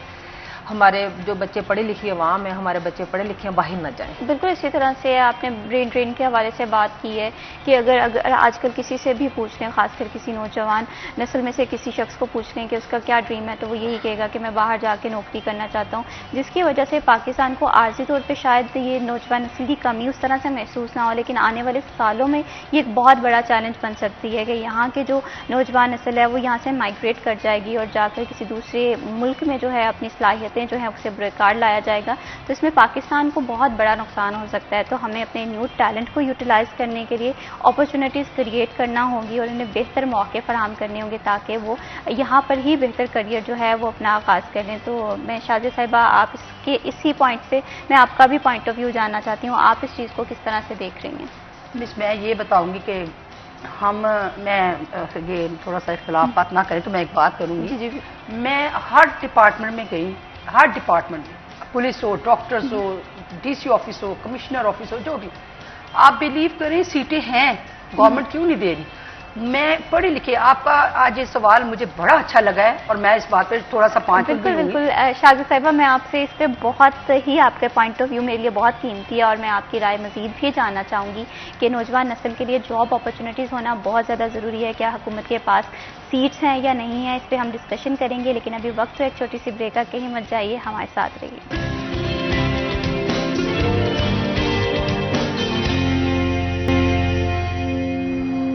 सिटी एट 10 में वंस अगेन खुशामदीद। नौजवान नस्ल किसी भी मुल्क का सरमाया होती है, सरमाया होती है मुल्क को एम्पावर करने के लिए, मुल्क को बेहतर तौर पे रिप्रेजेंट करने के लिए। बहुत सारे मसाइल जाहिर सी बात है किसी भी मुल्क में होते हैं, लेकिन उन मसाइल को एड्रेस करना बहुत ज़्यादा ज़रूरी होता है। अगर मौजूदा नस्ल के हवाले से बात करें तो आजकल की जो नस्ल है उसका सबसे बुनियादी मसला ये है कि उनके पास डिग्रीज हैं, एजुकेशन हैं, लेकिन उनके पास जॉब के बेहतरीन मौके नहीं हैं। तो इस पर हुकूमत को काफ़ी ज़्यादा, जिसे कहते हैं, बढ़ चढ़ कर अपना अपना किरदार अदा करने की ज़रूरत है। तो शादिया साहिबा, ब्रेक पे जाने से पहले मैंने आपसे क्वेश्चन किया था कि आप इस चीज़ को किस तरह से देख रही हैं कि पाकिस्तानी नौजवान नस्ल के पास अपॉर्चुनिटीज़ नहीं है, रोज़गार के मौके उस तरह से नहीं है, हुकूमत किस तरह से इसमें बेहतर किरदार अदा कर सकती है? मैं इस पॉइंट ऑफ व्यू से बड़ा अच्छा लगा सिटी 41 के प्लेटफॉर्म से आपने मुझे आज बोलने का मौका भी दिया है। मैं बड़ी शुक्रगुजार हूँ आपका कि आपने हमें बुलाया, इज्जत दी, और ये आज हमसे सवाल कर रहे हैं ना, ये हमारी दिली ख्वाहिश थी कि हम किसी प्लेटफॉर्म से ये बातें करें और आज हमारी मौका मिला। बात ये है कि इस वक्त जैसे मैं सिटी प्रेसिडेंट हूँ, हम आवाम के राब्ते में रहते हैं और अवाम यकीन माने इस कदर दुख होता है कि उनके हाथों में डिग्रियां हैं और वो घरों में बैठे हैं। जिस भी डिपार्टमेंट में मैं गई हूँ उन्होंने कहा जी सीटें हैं, गवर्नमेंट सीटें देगी तो हम मोबिलाइज करेंगे। अब बताइए, अगर सीटें हैं फिर कहा जाता है बजट नहीं है। भाई बजट क्यों नहीं है हमारे पास, गवर्नमेंट के पास बजट क्यों नहीं है? बेनज़ीर साहिबा के दौर में आप देखिए बहुत लोग भर्ती हुए और आज हम जब जाते हैं तो वो लोग हमारी रिस्पेक्ट करते हैं, इज्जत देते हैं, कहते हैं कि जब आपकी पीपल्स पार्टी की गवर्नमेंट आती है तो वो oblige करती हैं, लोगों को नौकरियां मिलती हैं। मुस्लिम लीग नून के दौर में भी लोगों को नौकरियां मिलनी चाहिए। मैं इनसे रिक्वेस्ट करूंगी आप मरियम नवाज साहिबा को कहें कि वो दे। यकीन माने घरों के हालात लोगों के बहुत खराब है। बिल्कुल। और पढ़े लिखे बच्चे काबिल बच्चे ये कह रही हैं कि बाहर जाना चाहते हैं। मैं कहती हूँ वो बाहर नहीं जाना चाहते, वो पाकिस्तान में रह के मुल्क की खिदमत करना चाहते हैं, लेकिन नौकरियां नहीं है, दे नहीं रहे हैं। क्यों नहीं दे रहे आप लोग? जाया कर रहे हैं। वो बच्चे, माँ बाप रोते हैं, हमसे सवाल करते हैं कि आप हमारे बच्चों को कहीं जॉब्स लगा दें, नौकरी दे दें। ये देखे मेरे बेटे ने MSc किया हुआ है, कोई कहता है ये देखे मेरे बेटे ने इंजीनियरिंग की हुई है। हम उनको कोई जवाब नहीं दे पाते। बीबी साहिबा के दौर में जब भी हमारी गवर्नमेंट आई है हमने अब्लाइज किया है और हमने बेरोजगारों को, हमारा नारा क्या है मैडम, रोटी कपड़ा और मकान, हमारा नारा ही ये रहा है। और हम कहते हैं आज भी हमारी अल्लाह मियां करे गवर्नमेंट आए तो हम जो गरीब लोग हैं जिनके बच्चे पढ़े लिखे हैं उनको अब्लाइज करें, उनको जॉब्स दें, जरूरत है उनके घर चलें ताकि हमें वो दुआएं दें। मैं आज आपके प्लेटफॉर्म से ये बात अवाम तक कहूँगी। बिल्कुल इसी तरह से है, नौजवान नस्ल की जो बुनियादी ज़रूरत है वो जॉब अपॉर्चुनिटीज़ हैं और इसके लिए हुकूमत को कलीदी किरदार अदा करना होगा। और इस पर मैं कलसूम साहिबा आपसे जानना चाहती हूँ, जाहिर सी बात है हुकूमत की जानिब से ये या शादिया साहिबा की जानिब से एक पॉइंट ऑफ व्यू उठाया गया है कि किसी भी इदारे में जाएँ जॉब अपॉर्चुनिटीज़ हैं, लेकिन हुकूमत ने भर्तियाँ जो हैं उन्हें बंद किया हुआ है। तो इस हवाले से आपका क्या पॉइंट ऑफ व्यू है कि कब तक ये भर्तियाँ जो हैं खुलेंगी, कब तक जो नौजवान नस्ल है उन्हें ये अपॉर्चुनिटीज़ मिलेंगी, क्योंकि ये मिलना बहुत ज़्यादा ज़रूरी है? देखिए कि मैं समझती हूँ जब भी मुस्लिम लीग नून की हुकूमत आती है मुल्क के हालात अच्छे हो जाते हैं।